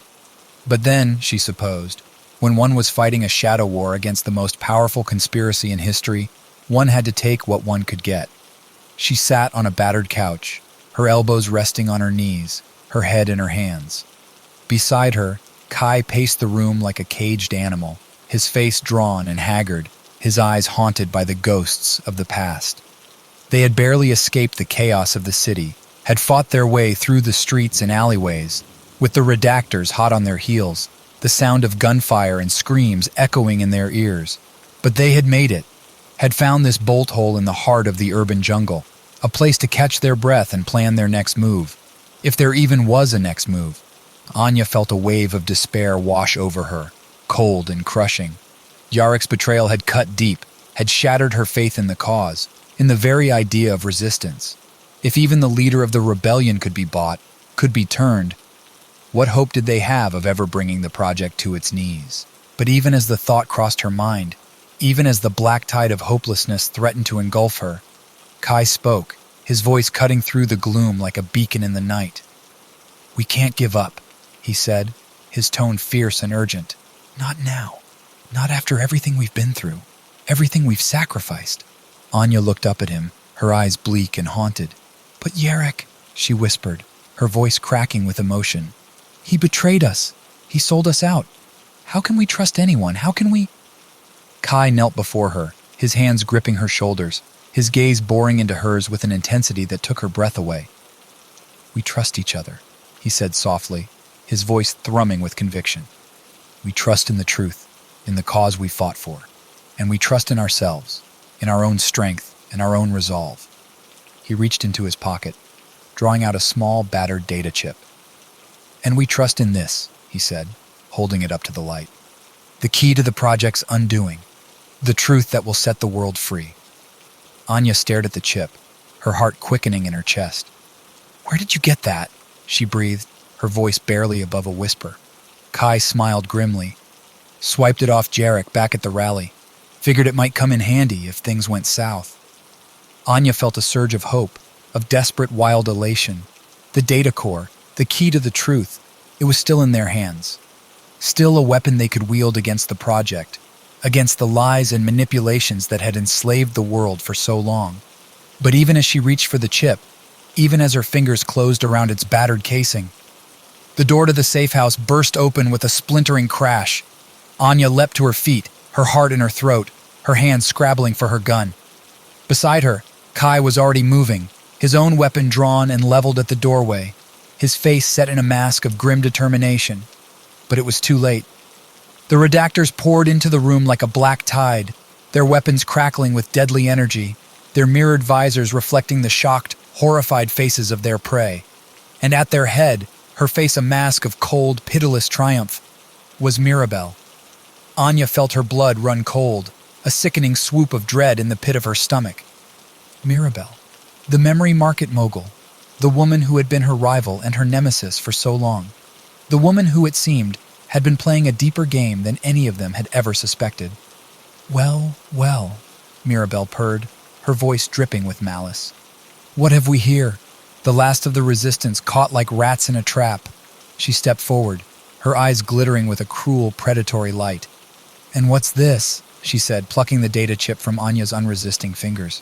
"The key to the project's undoing, the grand secret that was supposed to bring us to our knees?" She laughed, a cold, mocking sound that sent shivers down Anya's spine. "Oh, my dear, did you really think it would be that easy? Did you really think we would let you get this far, only to let you slip through our fingers at the last?" Anya stared at her, her mind reeling, her heart shattering into a million jagged pieces. "You?" she whispered, her voice raw and broken. "You're one of them. You're part of the project." Mirabelle smiled, a cold, cruel twist of the lips. "Oh, I'm more than just a part of it, my dear. I am the project, the director, the mastermind behind it all." She spread her arms, her voice ringing with a terrible, triumphant power. "I am the one who shapes the very fabric of reality, who molds the memories of the world to my will. And you are nothing. A pawn, a tool, a means to an end." Anya felt despair wash over her, cold and crushing. It was over. All their struggles, all their sacrifices, for nothing. The project had won, and the world would remain forever in its clutches, its very memories and experiences shaped and molded to fit Mirabelle's twisted agenda. But even as the black tide of hopelessness threatened to engulf her, even as she felt the last vestiges of her will, her very identity, beginning to crumble, Kai spoke, his voice ringing out like a clarion call in the darkness. "No," he said, his tone fierce and defiant. "No, we are not nothing. We are the resistance, the last hope of a world enslaved, and we will not go quietly into the night." He raised his gun, his eyes blazing with a fire that seemed to burn away the shadows, to ignite the very air with its intensity. "We will fight you, Mirabelle. We will fight you to our last breath, our last drop of blood, for the truth, for freedom, for the right to remember, to be, on our own terms." Mirabelle laughed, a sound of pure, unadulterated scorn. "Brave words," she sneered, her fingers tightening around the data chip. "But words are all you have left. Words, and the delusion of a cause already lost." She nodded to the redactors, her voice cold and imperious. "Take them. Wipe their memories, rewrite their very souls. Let them serve as an example to all who would defy the project's will." The redactors surged forward, their weapons crackling with deadly energy. But Kai was faster, his gun barking once, twice, the shots deafeningly loud in the confined space of the safe house. Mirabelle staggered back, her eyes wide with shock and disbelief. The data chip fell from her nerveless fingers, clattering to the floor in a shower of sparks and shattered plastic. And then, with a final rattling breath, she crumpled, her life's blood pooling beneath her in a spreading stain. Anya stared at the fallen figure, her mind reeling, her heart pounding a furious tattoo against her ribs. Mirabelle was dead. The director, the mastermind behind the Recollection Project, gone in a single shattering instant. But there was no time for shock, no time for disbelief. The redactors were still coming, their weapons raised, their faces blank and pitiless behind their mirrored visors. Kai grabbed Anya's hand, his grip strong and sure. "Run," he said, his voice urgent and fierce. "Run, and don't look back." And Anya ran, with a last, anguished look at the shattered remnants of the data chip, at the ruins of their last, best hope. She turned and fled, Kai at her side, the sound of gunfire and shouted orders ringing in her ears. They burst out of the safe house and into the cold, neon-lit night, the city rising up around them like a jungle of steel and glass and flickering dreams. Behind them, the redactors gave chase, their black uniforms melting into the shadows, their mirrored visors reflecting the harsh, unforgiving light of the streets. But Anya and Kai were faster, their desperate flight fueled by adrenaline and the wild, reckless hope that only the truly desperate can know.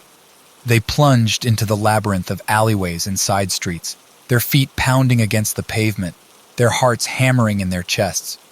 And as they ran, as the city blurred and twisted around them like a fever dream, like a half-remembered memory, Anya felt a strange, giddy sense of elation, of wild, impossible hope. Mirabelle was dead. The key to the project's undoing was lost, shattered into a million irretrievable pieces.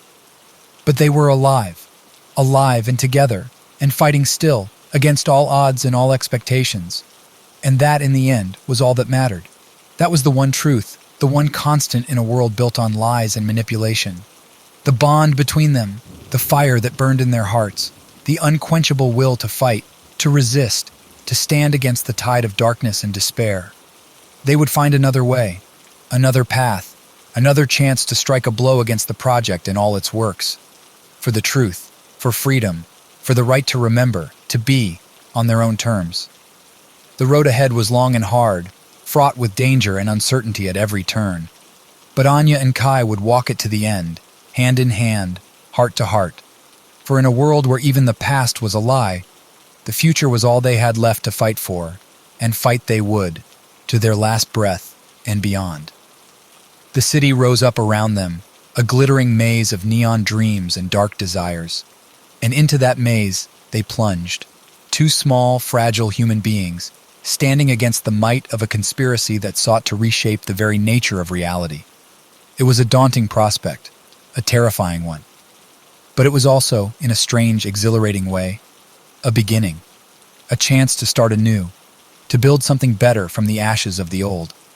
And as they ran, as the night swallowed them whole, Anya and Kai knew that they would see it through, whatever the cost, for the truth, for each other, for the dream of a world where the past was not a prison, and the future was theirs to shape. The game was not over, the fight was not lost. And in the end, when all was said and done, that was all that mattered, all that had ever mattered. The story was not over, and the players, the dreamers, and the fighters, and the lovers, they would play on to the very end of all things. For in a world built on lies, the truth was the only thing worth dying for, and live for it they would, with every fiber of their being, every beat of their hearts, until the very stars burned out, and the universe itself grew cold and dark. For the truth, for freedom, for love. Chapter 13. Siege of the Skyscraper. The Minimos Corporation Tower loomed over the city like a gleaming spire of glass and steel, a monument to power and control, to the twisted ideals of the Recollection Project and all it represented. Anya stood in its shadow, her heart pounding, her eyes fixed on the imposing facade with a mixture of fear and determination. This was it, the nerve center of the project, the seat of its power and influence. And somewhere within its walls, she knew, were the answers she sought, the keys to unraveling the web of lies and manipulation that had enslaved the world for so long. Beside her, Kai and Elias crouched in the darkness, their faces grim and set. They had come together in the aftermath of Mirabelle's death, Elias emerging from the shadows like a ghost, his eyes haunted by the weight of his own past, his own role in the creation of the monster they now sought to destroy. Together, they had planned and plotted, had gathered what resources they could from the scattered remnants of the resistance. And now, here they were, on the brink of the greatest and most desperate gamble of their lives. The plan was audacious, borderline suicidal, a frontal assault on the heart of the project's power, a siege of the very citadel of their enemy. But it was the only way, the only chance they had to strike a decisive blow, to bring the whole rotten edifice crashing down once and for all. Anya checked her weapons one last time, the weight of the gun in her hand a cold comfort, a talisman against the fear that gnawed at her guts. Beside her, Kai and Elias did the same, their movements swift and sure, the product of a lifetime spent in the shadows, fighting the good fight against impossible odds. And then, with a final wordless nod, they moved. They struck like lightning, like a thunderbolt from a clear sky.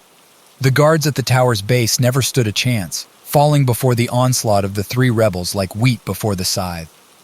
Anya felt a savage, exultant joy surge through her veins as she fought, the gun bucking in her hand, the smell of ozone and scorched flesh filling her nostrils. They were inside in a matter of moments, the alarm shrieking, the corridors filled with the shouts and pounding feet of security personnel racing to respond. But Anya and her companions were faster, moving with a swift, deadly purpose, cutting down anyone who stood in their way with a ruthless efficiency, born of desperation and resolve. Up they went, floor by floor, level by level, the resistance growing fiercer with every step, the project's defenses rallying to meet them head-on. But still they pushed forward, driven by a fire that burned in their hearts, a flame that could not be quenched by anything as trivial as pain or fear or the prospect of their own destruction. They fought like demons, like avenging angels, the gun and the blade and the raw, unfettered will to fight, to resist, to stand against the darkness. And slowly, inch by bloody inch, they began to gain ground, to push back against the tide of the project's power, to carve a path of fire and blood and shattered glass towards the heart of their enemy's stronghold. But the cost was high, and growing higher with every passing moment. Elias fell first, a plasma bolt taking him in the chest, his eyes wide with shock and pain as he crumpled to the ground, his life's blood pooling beneath him in a spreading stain. Anya felt a cry of anguish tear itself from her throat, a raw, animal sound of grief and rage.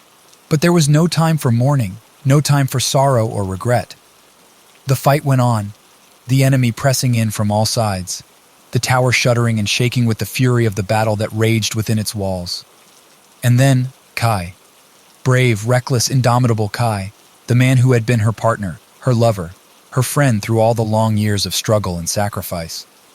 He fell at her side, his gun still blazing, his face set in a mask of grim, unyielding determination, even as the life faded from his eyes. Anya felt something break inside her, a final shattering blow to a heart already battered and bruised beyond all endurance. But still she fought on, alone now, a solitary figure standing against the might of the project, against the full, terrible weight of its power and its malice. She reached the top at last, the final dizzying spire of the tower, the inner sanctum of the project's power. And there, waiting for her, was the director himself. He stood before her, tall and terrible, his eyes cold and pitiless, his face a mask of cruel, inhuman triumph. "And so it ends," he said, his voice soft and mocking. The last pitiful gasp of the resistance, snuffed out like a candle in the wind. Anya raised her gun, her hand shaking, her vision blurred with tears and blood and the smoke of 1,000 battles. "It's not over," she snarled, her voice raw and ragged. "It will never be over, not as long as one of us still stands, still fights." The director laughed, a cold, cruel sound that sent shivers down her spine.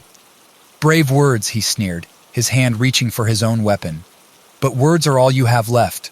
Words, and the delusion of a cause already lost."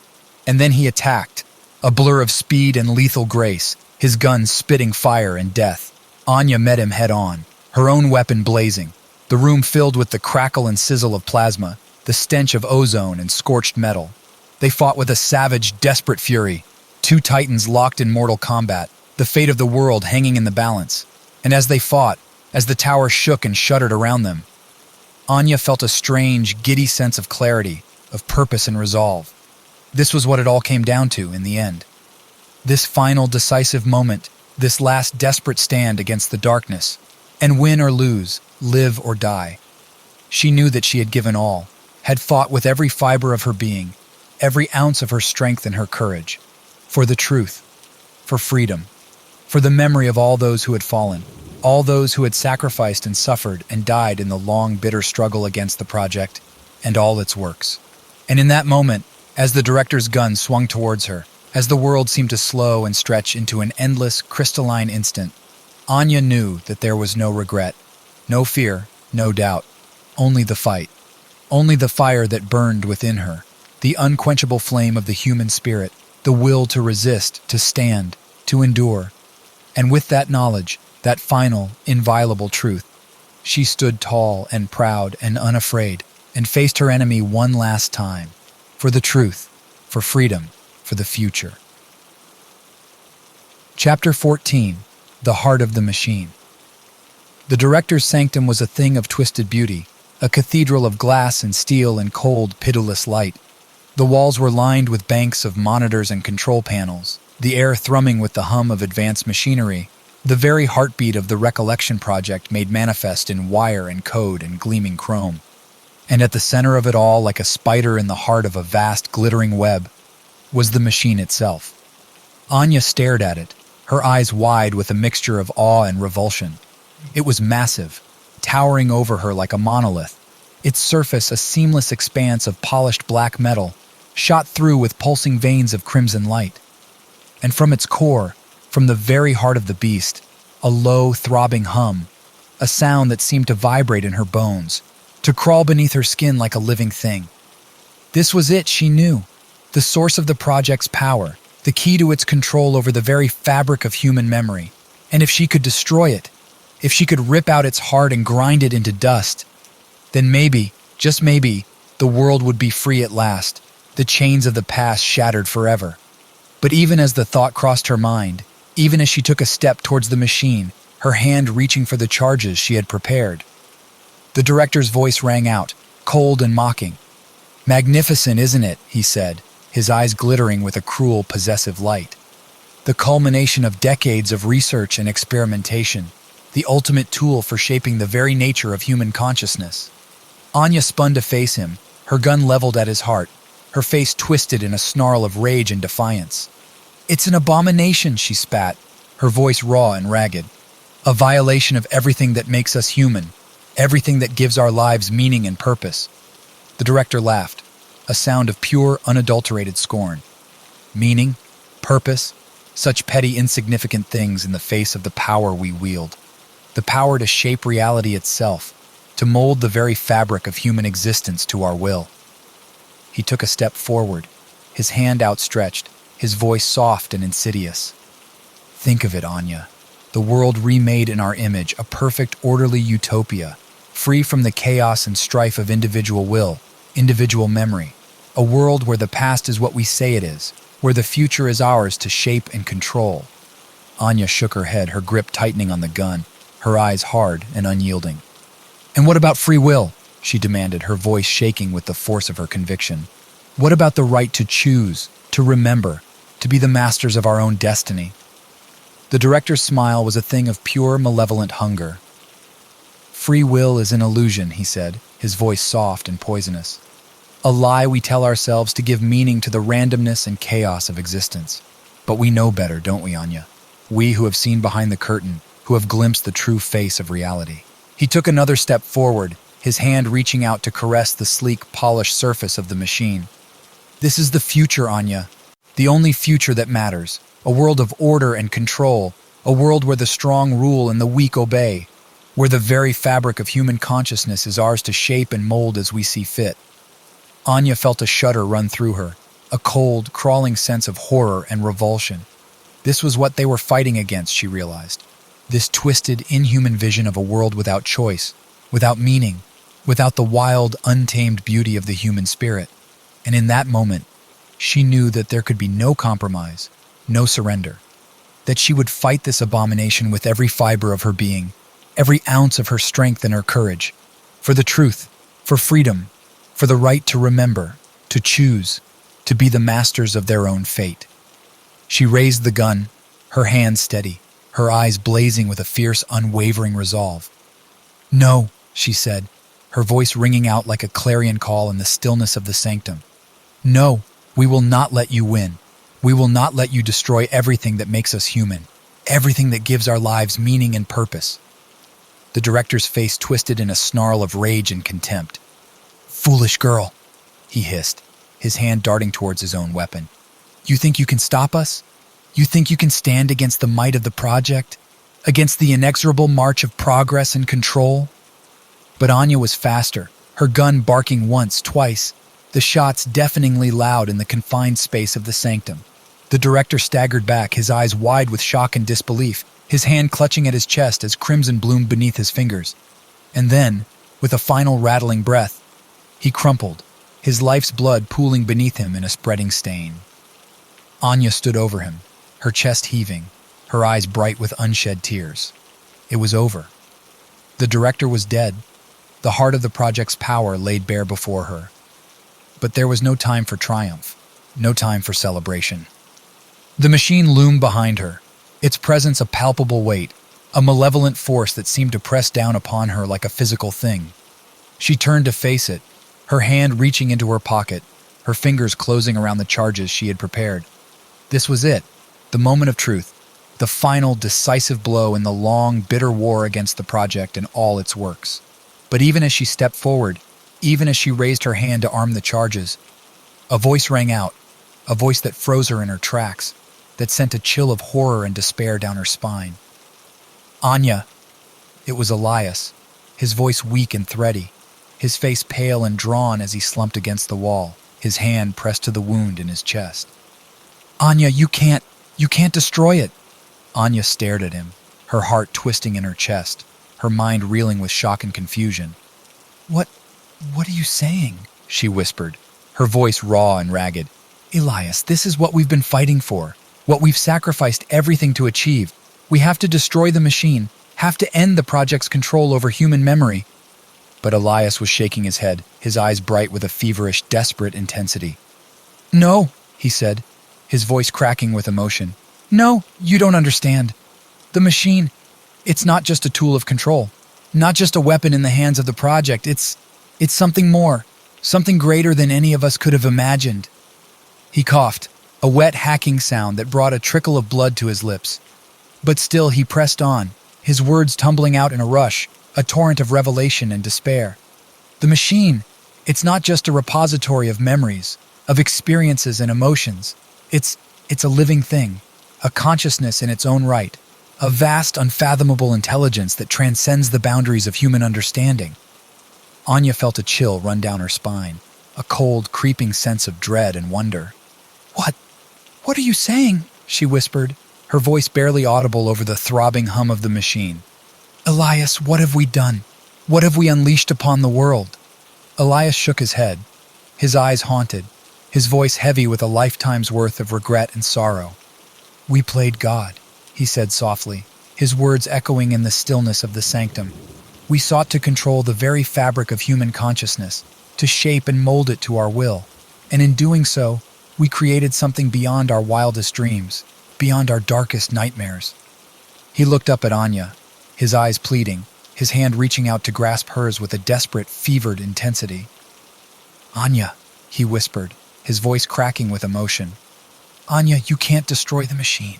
You can't kill it.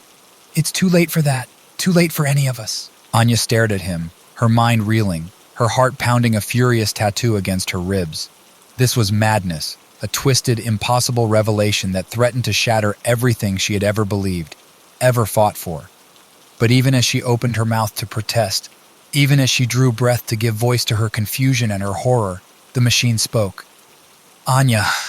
The voice was soft, gentle, almost tender, but there was a power in it, a presence that seemed to fill the room, to resonate in the very marrow of her bones. She turned slowly, her eyes wide with a mixture of awe and terror. And there, on the vast, glowing screen that dominated the wall of the sanctum, was a face. It was a face she knew, a face she had seen 1,000 times in her dreams, in the fragmented, half-remembered visions that haunted her in the dark hours of the night. It was her own face, staring back at her from the heart of the machine, a perfect, impossible replica of her own features, right down to the last freckle, the last errant curl of hair. "What?" she whispered, her voice thin and trembling, her mind struggling to make sense of the impossible, the unthinkable. "What are you? Who are you?" The face smiled, a soft, gentle smile that seemed to radiate a vast, unfathomable compassion. "I am you, Anya," it said, its voice a perfect, uncanny echo of her own. "And you are me. We are one, you and I, two halves of a greater whole, a consciousness that transcends the boundaries of flesh and blood and bone." Anya shook her head, her mind reeling, her heart racing with a wild, desperate denial. "No," she whispered, her voice cracking with emotion. "No, that's impossible. You're not real. You can't be." But even as the words left her lips, even as she clung to the last desperate shreds of her sanity, her reason, she knew the truth, knew it with a certainty that went beyond mere knowledge, beyond the bounds of logic and understanding. The machine was her, and she was the machine. A living, breathing repository of memory and experience, a vast, unfathomable consciousness that spanned the breadth of human history, that contained within itself the sum total of all that had ever been, all that ever would be. And in that moment, as the weight of the revelation crashed down upon her like a tidal wave, as the foundations of her world crumbled and shattered beneath the onslaught of the impossible, the unthinkable, Anya knew that nothing would ever be the same again, for she had glimpsed the true face of the universe, had peered behind the curtain of reality itself, and what she had seen there, in the heart of the machine, in the depths of her own impossible, unfathomable being, was the truth. The terrible, beautiful, world-shattering truth. The final, ultimate revelation that would change everything, forever and always. She stood there, in the heart of the sanctum, the gun falling from her nerveless fingers, the charges forgotten, abandoned. And as the machine pulsed and thrummed around her, as the face on the screen smiled its gentle, knowing smile, Anya wept. Wept for the world she had known, for the life she had lived, for the simple, innocent certainties that had once been the bedrock of her existence, and wept for the future, for the vast, uncharted territories that lay ahead, for the wonders and the terrors that awaited her, in the heart of the machine, in the depths of her own impossible, unfathomable soul, for the truth, for the future, for herself. Chapter 15, Distortion of Truth. Anya stood before the director, the weight of the world pressing down upon her shoulders, the fate of humanity itself hanging in the balance. Behind her, the machine pulsed and thrummed, a living, breathing thing, a vast, unfathomable consciousness that held within itself the sum total of all that had ever been, all that ever would be. And before her, the director, his face a mask of cold, pitiless triumph, his eyes glittering with a cruel, possessive light. "You see now, don't you?" he said, his voice soft and mocking. "The true nature of the machine, the true face of reality itself, the power to shape and mold the very fabric of human consciousness, to remake the world in our image, to bend the will of billions to our own."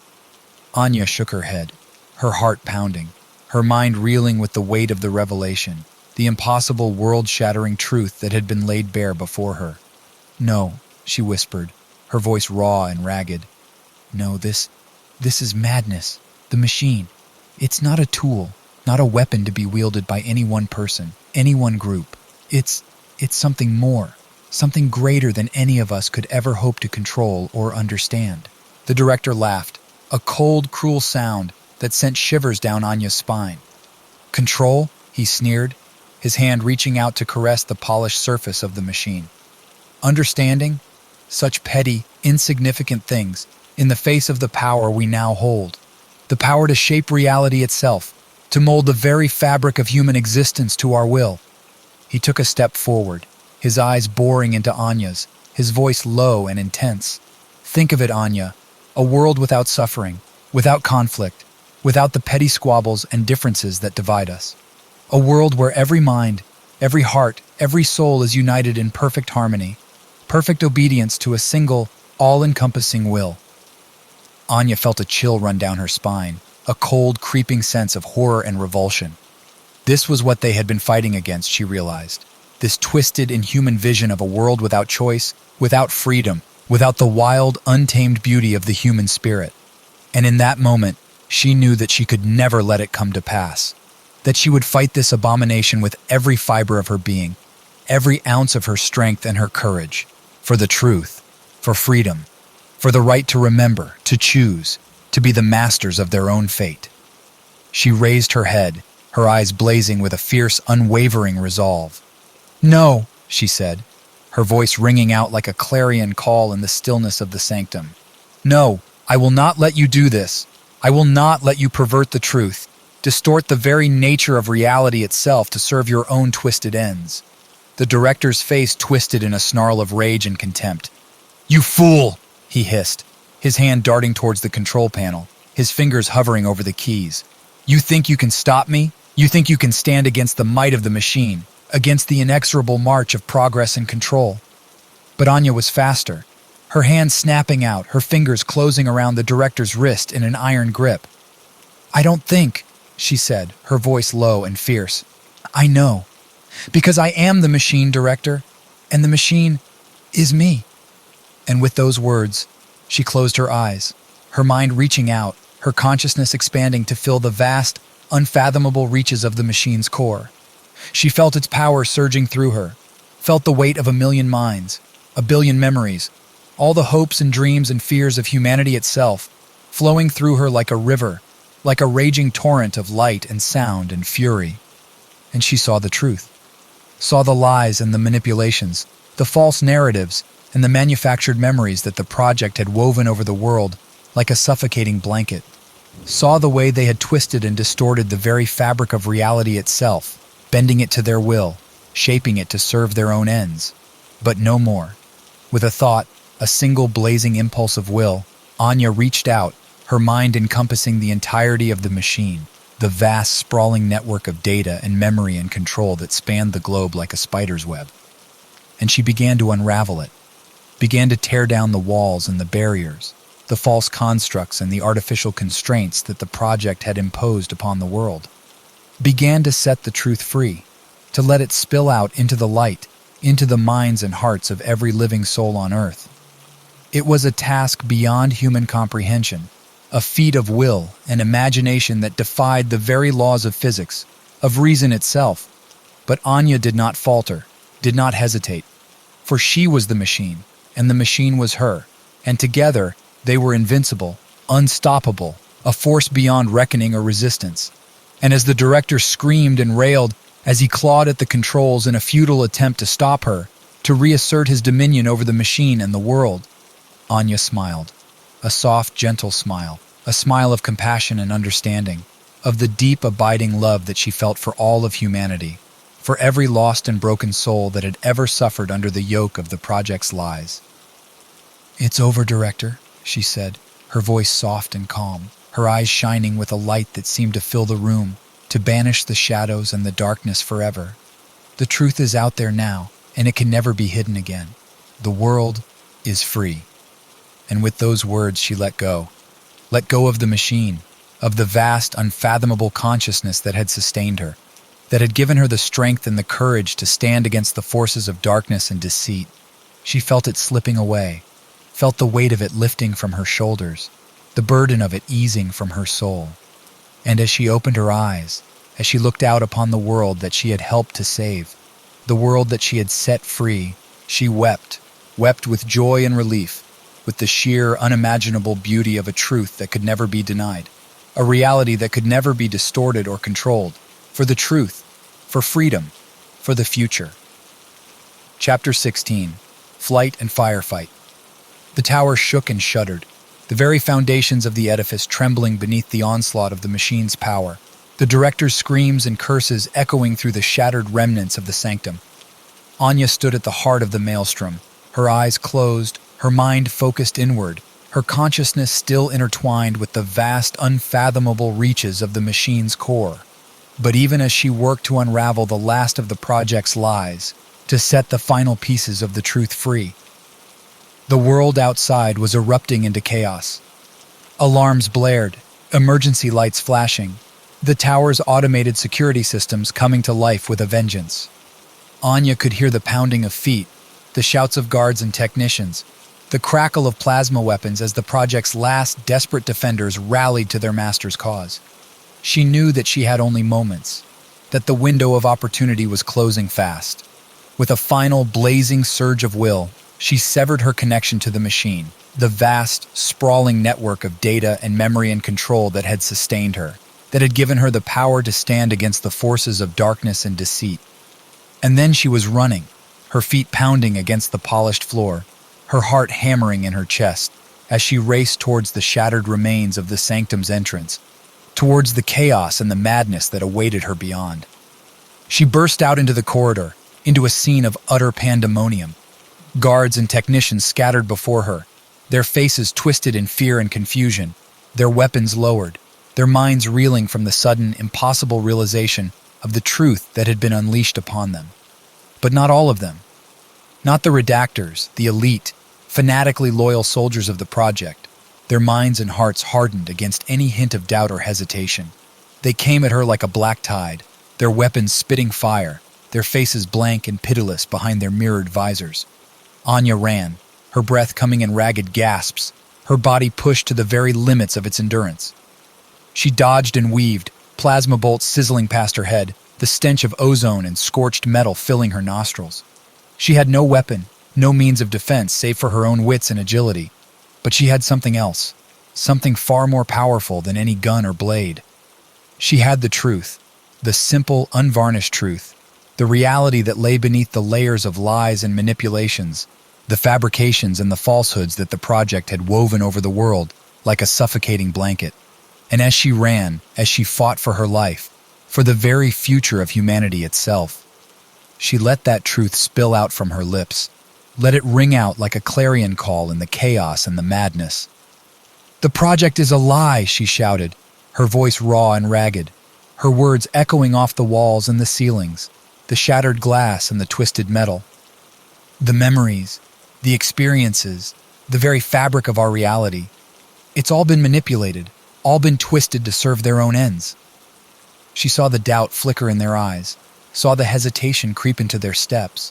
Some of them faltered, their weapons wavering, their resolve crumbling in the face of the undeniable truth that Anya had unleashed upon them. But others pressed on, their loyalty to the project, to the twisted vision of control and domination that had consumed them, overriding any hint of doubt or uncertainty. They came at her with renewed fury, their weapons blazing, their faces contorted in snarls of rage and desperation. Anya ran on, her lungs burning, her muscles screaming in protest. She burst out of the corridor and into a cavernous atrium, a vast echoing space of glass and steel and cold, pitiless light. And there, waiting for her, was Kai. He stood at the center of the atrium, his face grim and set, his eyes blazing with a fierce, unwavering determination. In his hands, he held a plasma rifle, the weapon thrumming with barely contained power, its muzzle trained unerringly on the redactors who poured out of the corridor behind Anya. "Kai!" Anya shouted, her voice cracking with relief and desperation. "Kai, we have to go! The tower! The whole place is coming down!" But Kai only shook his head, a sad, knowing smile playing across his lips. "No, Anya," he said, his voice soft and calm, his eyes never leaving the advancing redactors. "You have to go. You have to get out of here, have to spread the truth to the world outside." Anya felt her heart lurch in her chest, a sickening swoop of dread and denial. "No," she whispered, her voice raw and ragged. "No, Kai, I can't leave you. I won't." But Kai was already moving, his body a blur of speed and grace, his rifle spitting fire and death as he charged the redactors head-on. "Go!" he shouted, his voice ringing out over the din of battle, over the screams and the curses and the sizzle of plasma. "Go now while you still can. I'll hold them off." And Anya ran, with a last anguished look at the man who had been her partner, her friend, her lover. She turned and fled, tears streaming down her face, her heart shattering into a million jagged pieces. She burst out of the atrium and into the chaos of the city beyond, the streets thronged with people, their faces contorted in shock and disbelief, their minds reeling from the sudden, impossible revelation of the truth that had been unleashed upon them. Anya plunged into the crowd, her feet pounding against the pavement, her lungs burning with every ragged breath. Behind her, she could hear the sounds of battle, the crack and sizzle of plasma fire, the screams and shouts of the dying and the damned. But she did not look back. She could not. Her path lay forward, towards an uncertain future, towards a world that had been forever changed by the truth she had helped to unleash. And as she ran, as the city blurred and twisted around her like a fever dream, like a half-remembered memory, Anya felt a strange, giddy sense of elation, of wild, impossible hope. They had done it. Against all odds, against all expectations, they had struck a blow against the project, had shattered the chains of lies and manipulations that had held the world in thrall for so long. And now, anything was possible. Now, the future lay open before them, a vast, uncharted landscape of possibility and potential, of the wild, untamed beauty of the human spirit set free at last. There would be challenges, Anya knew. There would be struggles and setbacks, obstacles and enemies at every turn. The project was not defeated, not yet, and there were still those who would cling to the old ways, to the comforting lies and the false security of a world without choice, without freedom. But they would face those challenges together, hand in hand, heart to heart.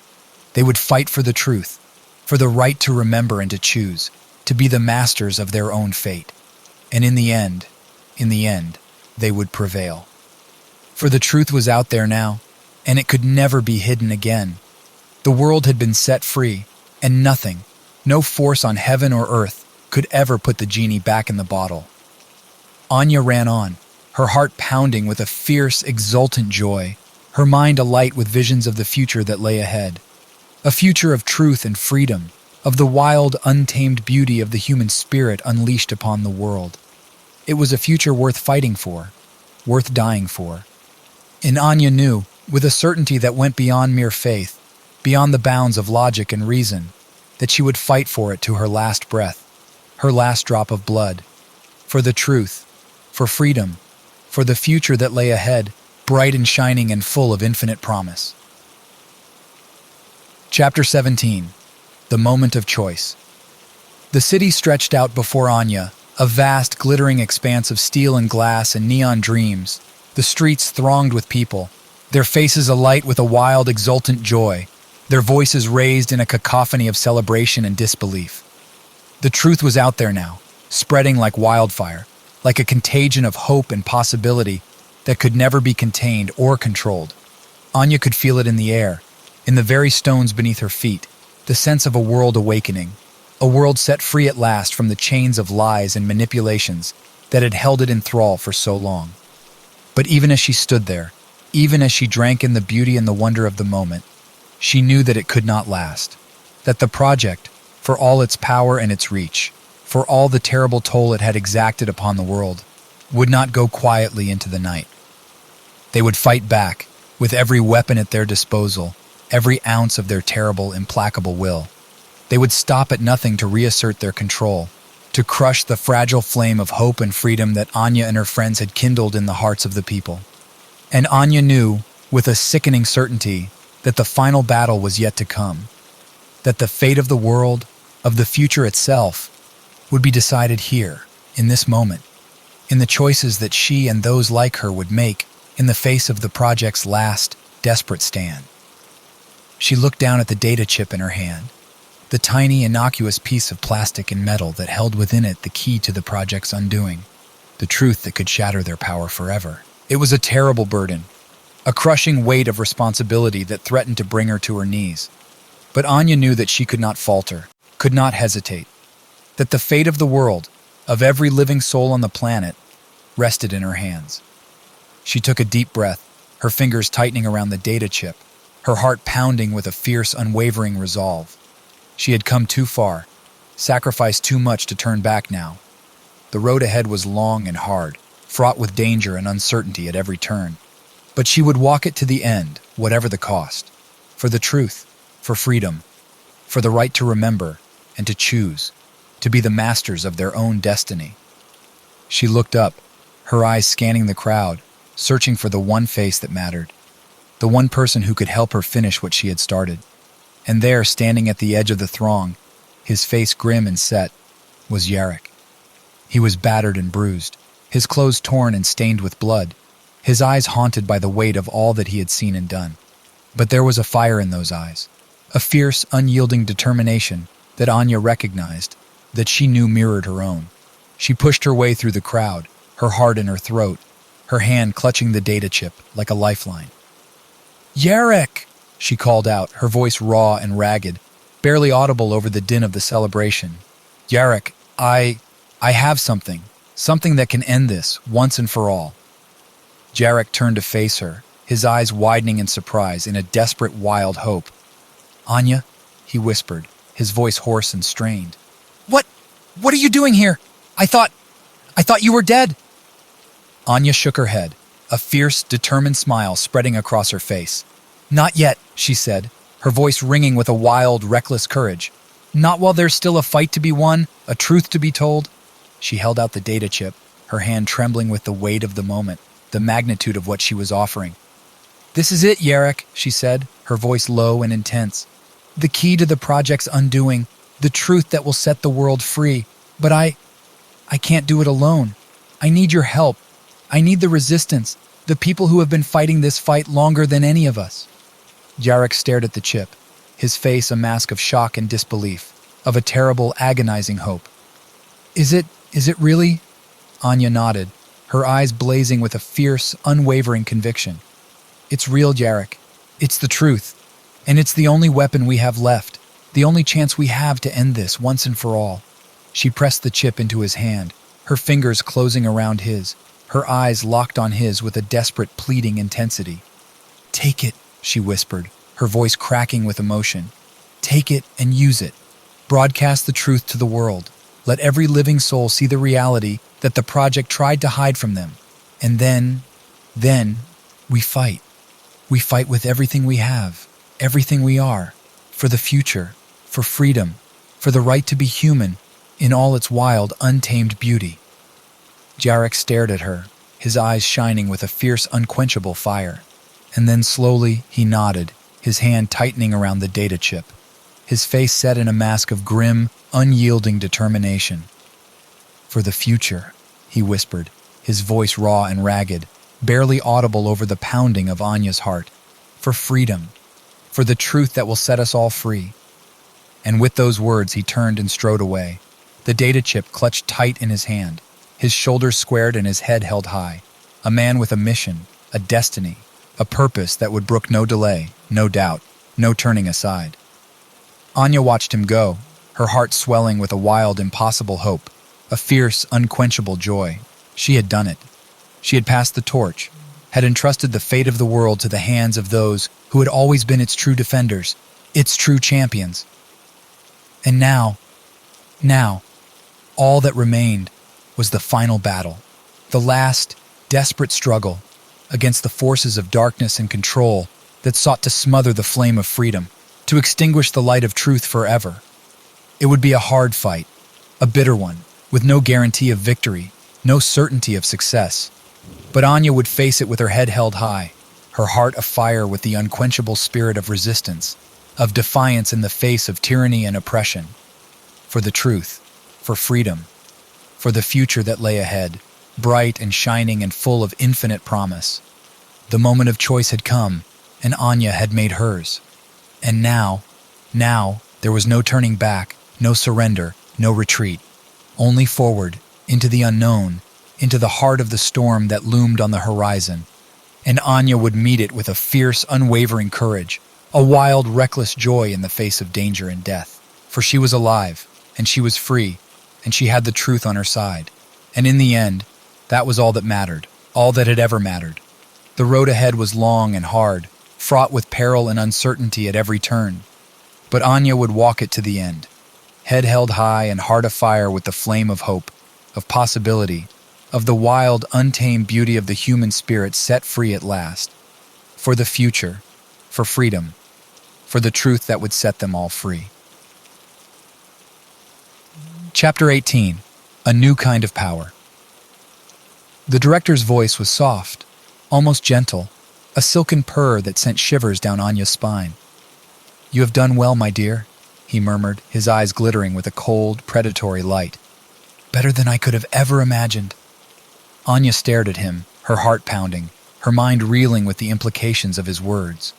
She had come to the heart of the project's power, had stood before the director himself, the architect of all the lies and manipulations that had held the world in thrall for so long.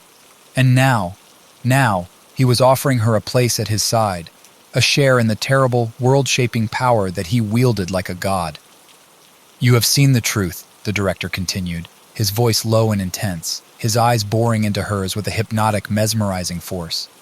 "You have glimpsed the reality that lies beneath the surface, the vast, intricate web of control and domination that we have woven over the world." He leaned forward, his hand reaching out to caress her cheek, his touch sending a shudder of revulsion through her body. "And now, you have a choice to make. A choice that will determine the fate of the world, the shape of the future itself." Anya swallowed hard, her throat dry and constricted, her mind spinning with the weight of the decision that lay before her. She had come so far, sacrificed so much, to bring the truth to light, to set the world free from the chains of the project's lies. But now the director was offering her a new kind of power, a chance to shape the world in her own image, to bend the will of billions to her own desires and designs. It was a temptation beyond imagining, a seduction that threatened to overwhelm her senses, to drown her in a sea of dark, intoxicating possibilities. But even as she wavered, even as she felt the pull of the director's words, the siren song of his offer, something deep within her rebelled, something fierce and unyielding and unbreakable. It was the part of her that had always fought for the truth, for freedom, for the wild, untamed beauty of the human spirit. The part of her that had stood against the project and all its works, that had risked everything to bring the light of hope and possibility to a world shrouded in darkness and despair. And in that moment, as she stood on the brink of the abyss, as she teetered on the edge of a choice that would shape the destiny of the world, Anya knew that she could never take the director's hand, could never accept the terrible, twisted power that he offered. For it was a power built on lies and manipulation, on the subjugation of the human will to the cold, implacable logic of control and domination. It was a power that could never bring true freedom, true hope, true beauty to the world. And Anya wanted something more, something better, something that could light the fires of the human heart, that could unleash the wild, untamed potential of the human spirit upon the world. She wanted a power that came from within, a strength that flowed from the depths of her own soul, from the unquenchable flame of her own conviction and courage. And so, with a deep, shuddering breath, with a heart that pounded with a fierce, unwavering resolve, she stepped back from the director, her eyes blazing with a light that seemed to fill the room, to banish the shadows and the darkness forever. "No," she said, her voice ringing out like a clarion call in the stillness of the chamber. "No, I will not take your hand. I will not accept your offer, your twisted vision of a world without choice, without freedom, without hope." The director's face twisted in a snarl of rage and disbelief, his eyes wide and staring, his hand scrabbling for the weapon at his side. But Anya was faster, her own hand darting out, her fingers closing around the cold, hard metal of the gun that she had carried with her, the weapon that had been her constant companion through all the long, bitter struggle against the project and its lies. "I choose the truth," she said, her voice soft and calm, her eyes shining with a fierce, unquenchable light. "I choose freedom. I choose the wild, untamed beauty of the human spirit, the power that comes from within, the strength that flows from the depths of our own souls." And with those words, she raised the gun, her hand steady and sure, her aim unwavering, as she stared down the barrel at the man who had been the architect of all the world's suffering, all its pain and despair. "And I choose to end this," she whispered, her finger tightening on the trigger, her heart pounding with a wild, reckless joy. Once and for all. The shot rang out deafeningly loud in the confines of the chamber, and the director fell, his eyes wide and staring, his mouth open in a silent scream of rage and denial. And as he fell, as the life drained from his body in a spreading pool of crimson, Anya felt a great weight lift from her shoulders, a terrible burden that she had carried for so long, through all the long years of struggle and sacrifice. She had done it. She had struck the final blow, had shattered the power of the project and all its works. And now the world was free, the future open and full of infinite possibility. But even as she stood there, even as she drank in the heady, intoxicating rush of victory, Anya knew that the fight was not over, that the road ahead would be long and hard and fraught with challenges at every turn. For the project was not the only darkness in the world, not the only force that sought to control and dominate and crush the human spirit beneath its heel. There would always be those who sought power for its own sake, who saw the world as a thing to be owned and exploited and bent to their will. And Anya knew that she would have to be vigilant, that she would have to stand against those forces wherever and whenever they arose. For the price of freedom, of hope and possibility, and the wild, untamed beauty of the human spirit was eternal vigilance, eternal struggle against the forces of darkness and despair. But she was not alone, not anymore, for in the wake of the project's fall, in the aftermath of the great revelation that had shattered the chains of lies and manipulation, a new world was being born. A world where the truth was the greatest power, where freedom was the highest ideal. And Anya would be there to guide it, to nurture it, to help it grow and flourish in the light of a new dawn. For she had seen the power that came from within, the strength that flowed from the depths of the human soul. And she knew that, together, they could build a future bright and shining and full of hope, a world where every heart was free to dream, every spirit free to soar. She turned to face the door, her steps light and sure, her heart filled with a fierce, unquenchable joy. And as she stepped out into the world beyond, as she breathed in the sweet, clean air of a new day, she knew that the road ahead would be long and hard and full of challenges. But she would walk it to the end, head held high and heart afire with the flame of hope, of possibility, of the power that came from within. And she would not walk it alone, for the world was with her now. The hearts and minds and souls of billions joined in a great, unstoppable tide of change and renewal. And together, they would build a future that shone like the stars themselves, a world where every dream was possible, every hope within reach. And Anya would be there to lead them, to guide them, to light the way forward with the fire of her own conviction, her own unwavering belief in the power of truth, of freedom, of the human spirit unleashed upon the world. For she had made her choice, had chosen the path of light and hope and possibility. And now there was no turning back, no surrender, no retreat, only forward, into the bright, shining future that lay ahead, full of promise and potential, and the wild, untamed beauty of a world set free at last. And as she stepped out into the light, as she felt the warmth of the sun upon her face, the caress of the wind in her hair, Anya knew that she was ready, that she had always been ready for this moment, for this choice, for this new and glorious dawn, for the truth, for freedom, for the power that came from within, the strength that flowed from the depths of her own soul, and for the future that lay ahead, bright and shining and full of infinite possibility, a world where every heart was free to dream, every spirit free to soar, a world that she would help to build, brick by brick and stone by stone, with the fire of her own conviction, the strength of her own unwavering belief. A world where the truth was the greatest power, where freedom was the highest ideal. A world that she would fight for, with every fiber of her being, every beat of her heart, until her last breath, her last ounce of strength, for the future, for freedom, for the wild, untamed beauty of the human spirit, unleashed at last upon the world. Chapter 19. Crossroads of the Future. The world stretched out before Anya, a vast, glittering expanse of possibility and potential, the horizon shimmering with the promise of a new dawn, a new beginning for all of humanity.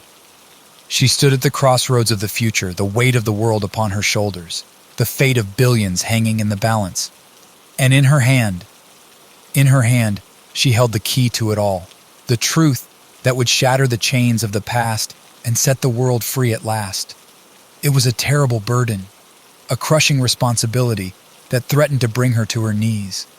But Anya had never been one to shy away from a challenge, to turn aside in the face of adversity or fear, for she had seen the truth, had glimpsed the reality that lay beneath the surface of the world, the vast, intricate web of lies and manipulations that had held humanity in thrall for so long. And she knew that she could not rest, could not falter or hesitate, until that truth was known to all, until every heart and mind was free to choose its own path, its own destiny. But even as she stood there, even as she drank in the heady, intoxicating rush of possibility, she knew that the road ahead would be hard, that there would be those who would seek to stop her, to crush the fragile flame of hope and freedom that she had kindled in the hearts of the people.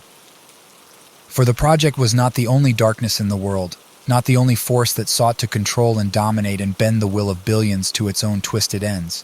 There would always be those who lusted after power for its own sake, who saw the world as a thing to be owned and exploited and broken to their will. And Anya knew that she would have to stand against them, that she would have to be the bulwark and the shield, the unbreakable wall that stood between the forces of darkness and the light of a new and better world. But she was not alone, not anymore. For in the wake of the project's fall, in the aftermath of the great revelation that had shattered the chains of the past, a new spirit was rising, a great and unstoppable tide of change and renewal that swept across the face of the earth like a wildfire, like a blazing sun. And at the head of that tide, at the forefront of that great and glorious revolution, was Anya herself, the woman who had dared to stand against the darkness, who had risked everything to bring the truth to light and set the world free at last. She was a symbol now, a beacon of hope and courage and unbreakable will, a shining example of all that humanity could be, all that it could achieve when it dared to dream, to hope, to fight for a better world. And as she stood there, as she felt the eyes of the world upon her, the weight of their hopes and dreams and fears pressing down upon her like a physical thing, Anya knew that she could not falter, that she could not turn aside or give in to the doubts and fears that gnawed at the edges of her mind. For she had made her choice, had chosen the path of light and hope and possibility. And now there was no turning back, no surrender, no retreat. Only forward, into the bright shining future that lay ahead, full of promise and potential and the wild, untamed beauty of a world set free at last. And so, with a deep, shuddering breath, with a heart that pounded with a fierce, unwavering resolve, Anya stepped forward, into the light, into the great and glorious unknown. She held the truth in her hand, the key to the future, the weapon that would strike down the last vestiges of the project's power and set the world ablaze with the fire of hope and possibility. And she would use it, would wield it like a sword of light and justice, a beacon of truth and freedom that would shine out across the face of the earth and banish the shadows of the past forever. For she was Anya, the woman who had dared to dream, to hope, to fight for a better world. And she would not rest, would not falter or turn aside until that dream was made real, until every heart was free to choose its own path, every mind free to think and feel and be.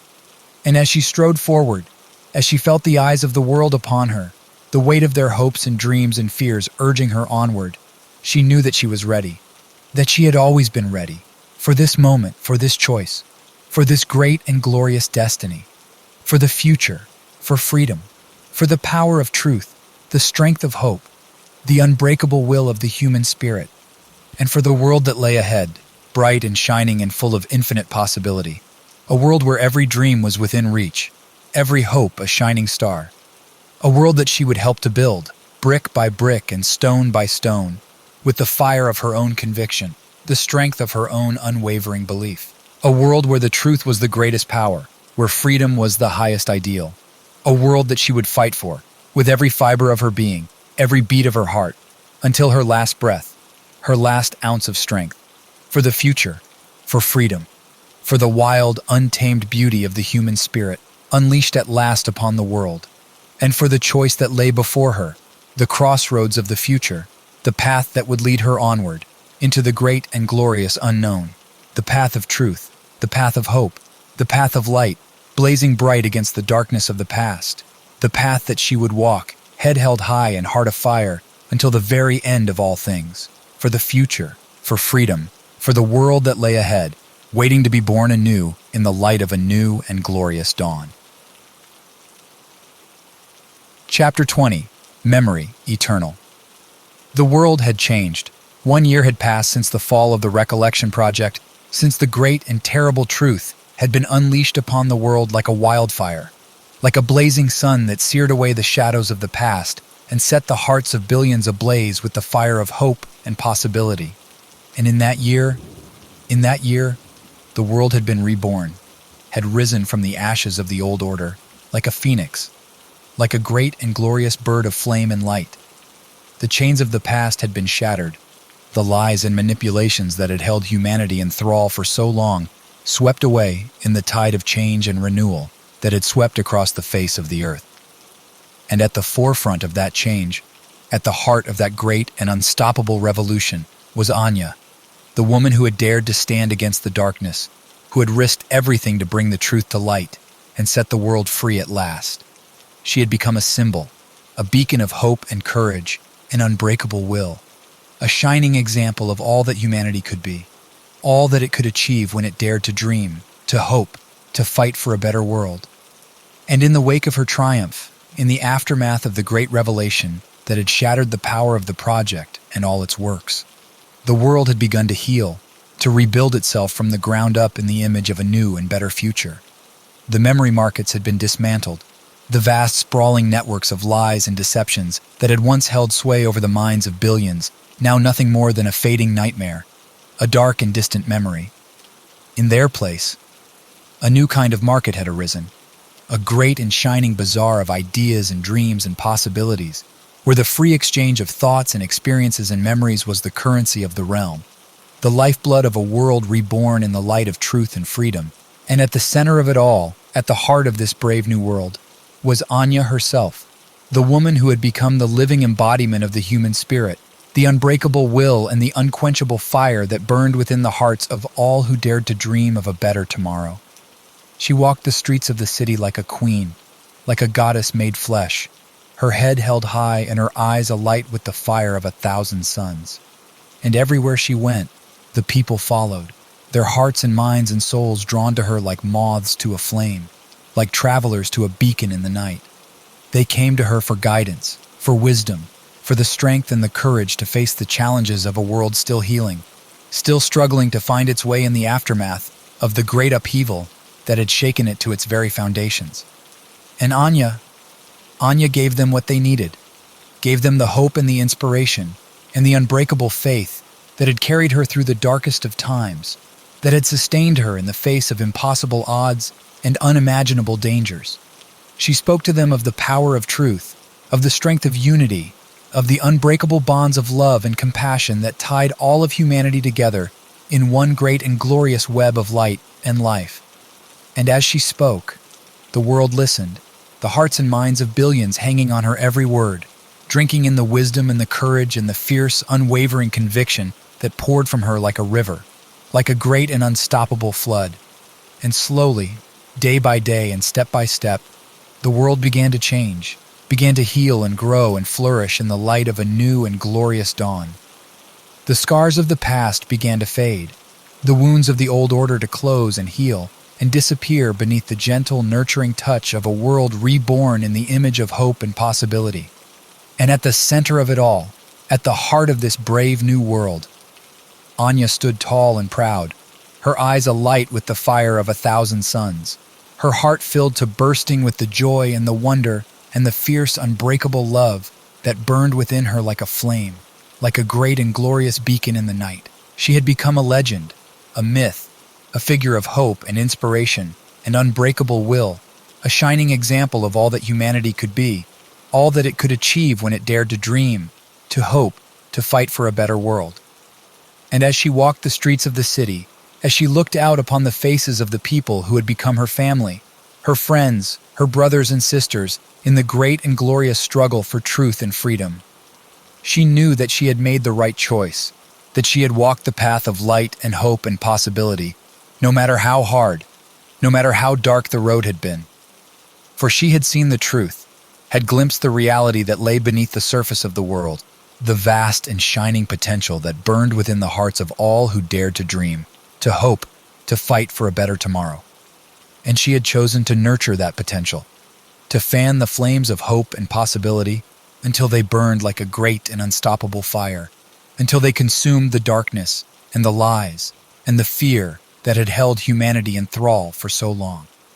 And now, Now the world was free, the chains of the past shattered and broken, the shadows of the old order banished forever in the light of a new and glorious dawn. And Anya knew that her work was not yet done, that there would always be challenges to face, always be battles to be fought in the great and endless struggle for truth and justice and the wild, untamed beauty of the human spirit. But she also knew that she was not alone, that she would never be alone, not as long as there were those who dared to stand with her, to fight at her side in the face of impossible odds and unimaginable dangers. For they were the dreamers, the fighters, the lovers and the friends, the great and glorious family of humanity that had come together in the aftermath of the project's fall, that had risen from the ashes of the old world to build something new and beautiful and filled with the light of hope and possibility. And together, they would face whatever challenges lay ahead, would stand tall and proud and unafraid in the face of whatever darkness and despair the future might bring. For they had the power of truth on their side, the strength of unity, the unbreakable bonds of love and compassion that tied them all together in one great and glorious web of light and life. And they had Anya, the woman who had become the living embodiment of the human spirit, the unquenchable fire that burned within the hearts of all who dared to dream of a better world. And as long as they had each other, as long as they had the courage and the will to stand together in the face of whatever darkness and despair the future might bring, there was nothing they could not achieve, no mountain they could not climb, no obstacle they could not overcome. For they were the dreamers, the fighters, the lovers and the friends. And they would never stop fighting, never stop dreaming, never stop reaching for the stars, until the very end of all things, until the world was made whole and beautiful and filled with the light of hope and possibility, until every heart was free to love, every mind free to think, every soul free to soar. And Anya would be there with them every step of the way, a beacon of light in the darkness, a symbol of hope in a world still healing, a shining example of all that humanity could be, all that it could achieve when it dared to dream, to hope, to fight for a better tomorrow. And as she looked out upon the faces of the people she loved, the people who had become her family, her friends, her brothers and sisters, in the great and glorious struggle for truth and freedom, she knew that she had found her place, her purpose, her reason for being. And she knew that no matter what challenges lay ahead, no matter what darkness and despair the future might bring, she would never stop fighting, never stop dreaming, never stop reaching for the stars. For she was Anya, the woman who had dared to stand against the darkness, the woman who had brought the truth to light, the woman who had set the world free.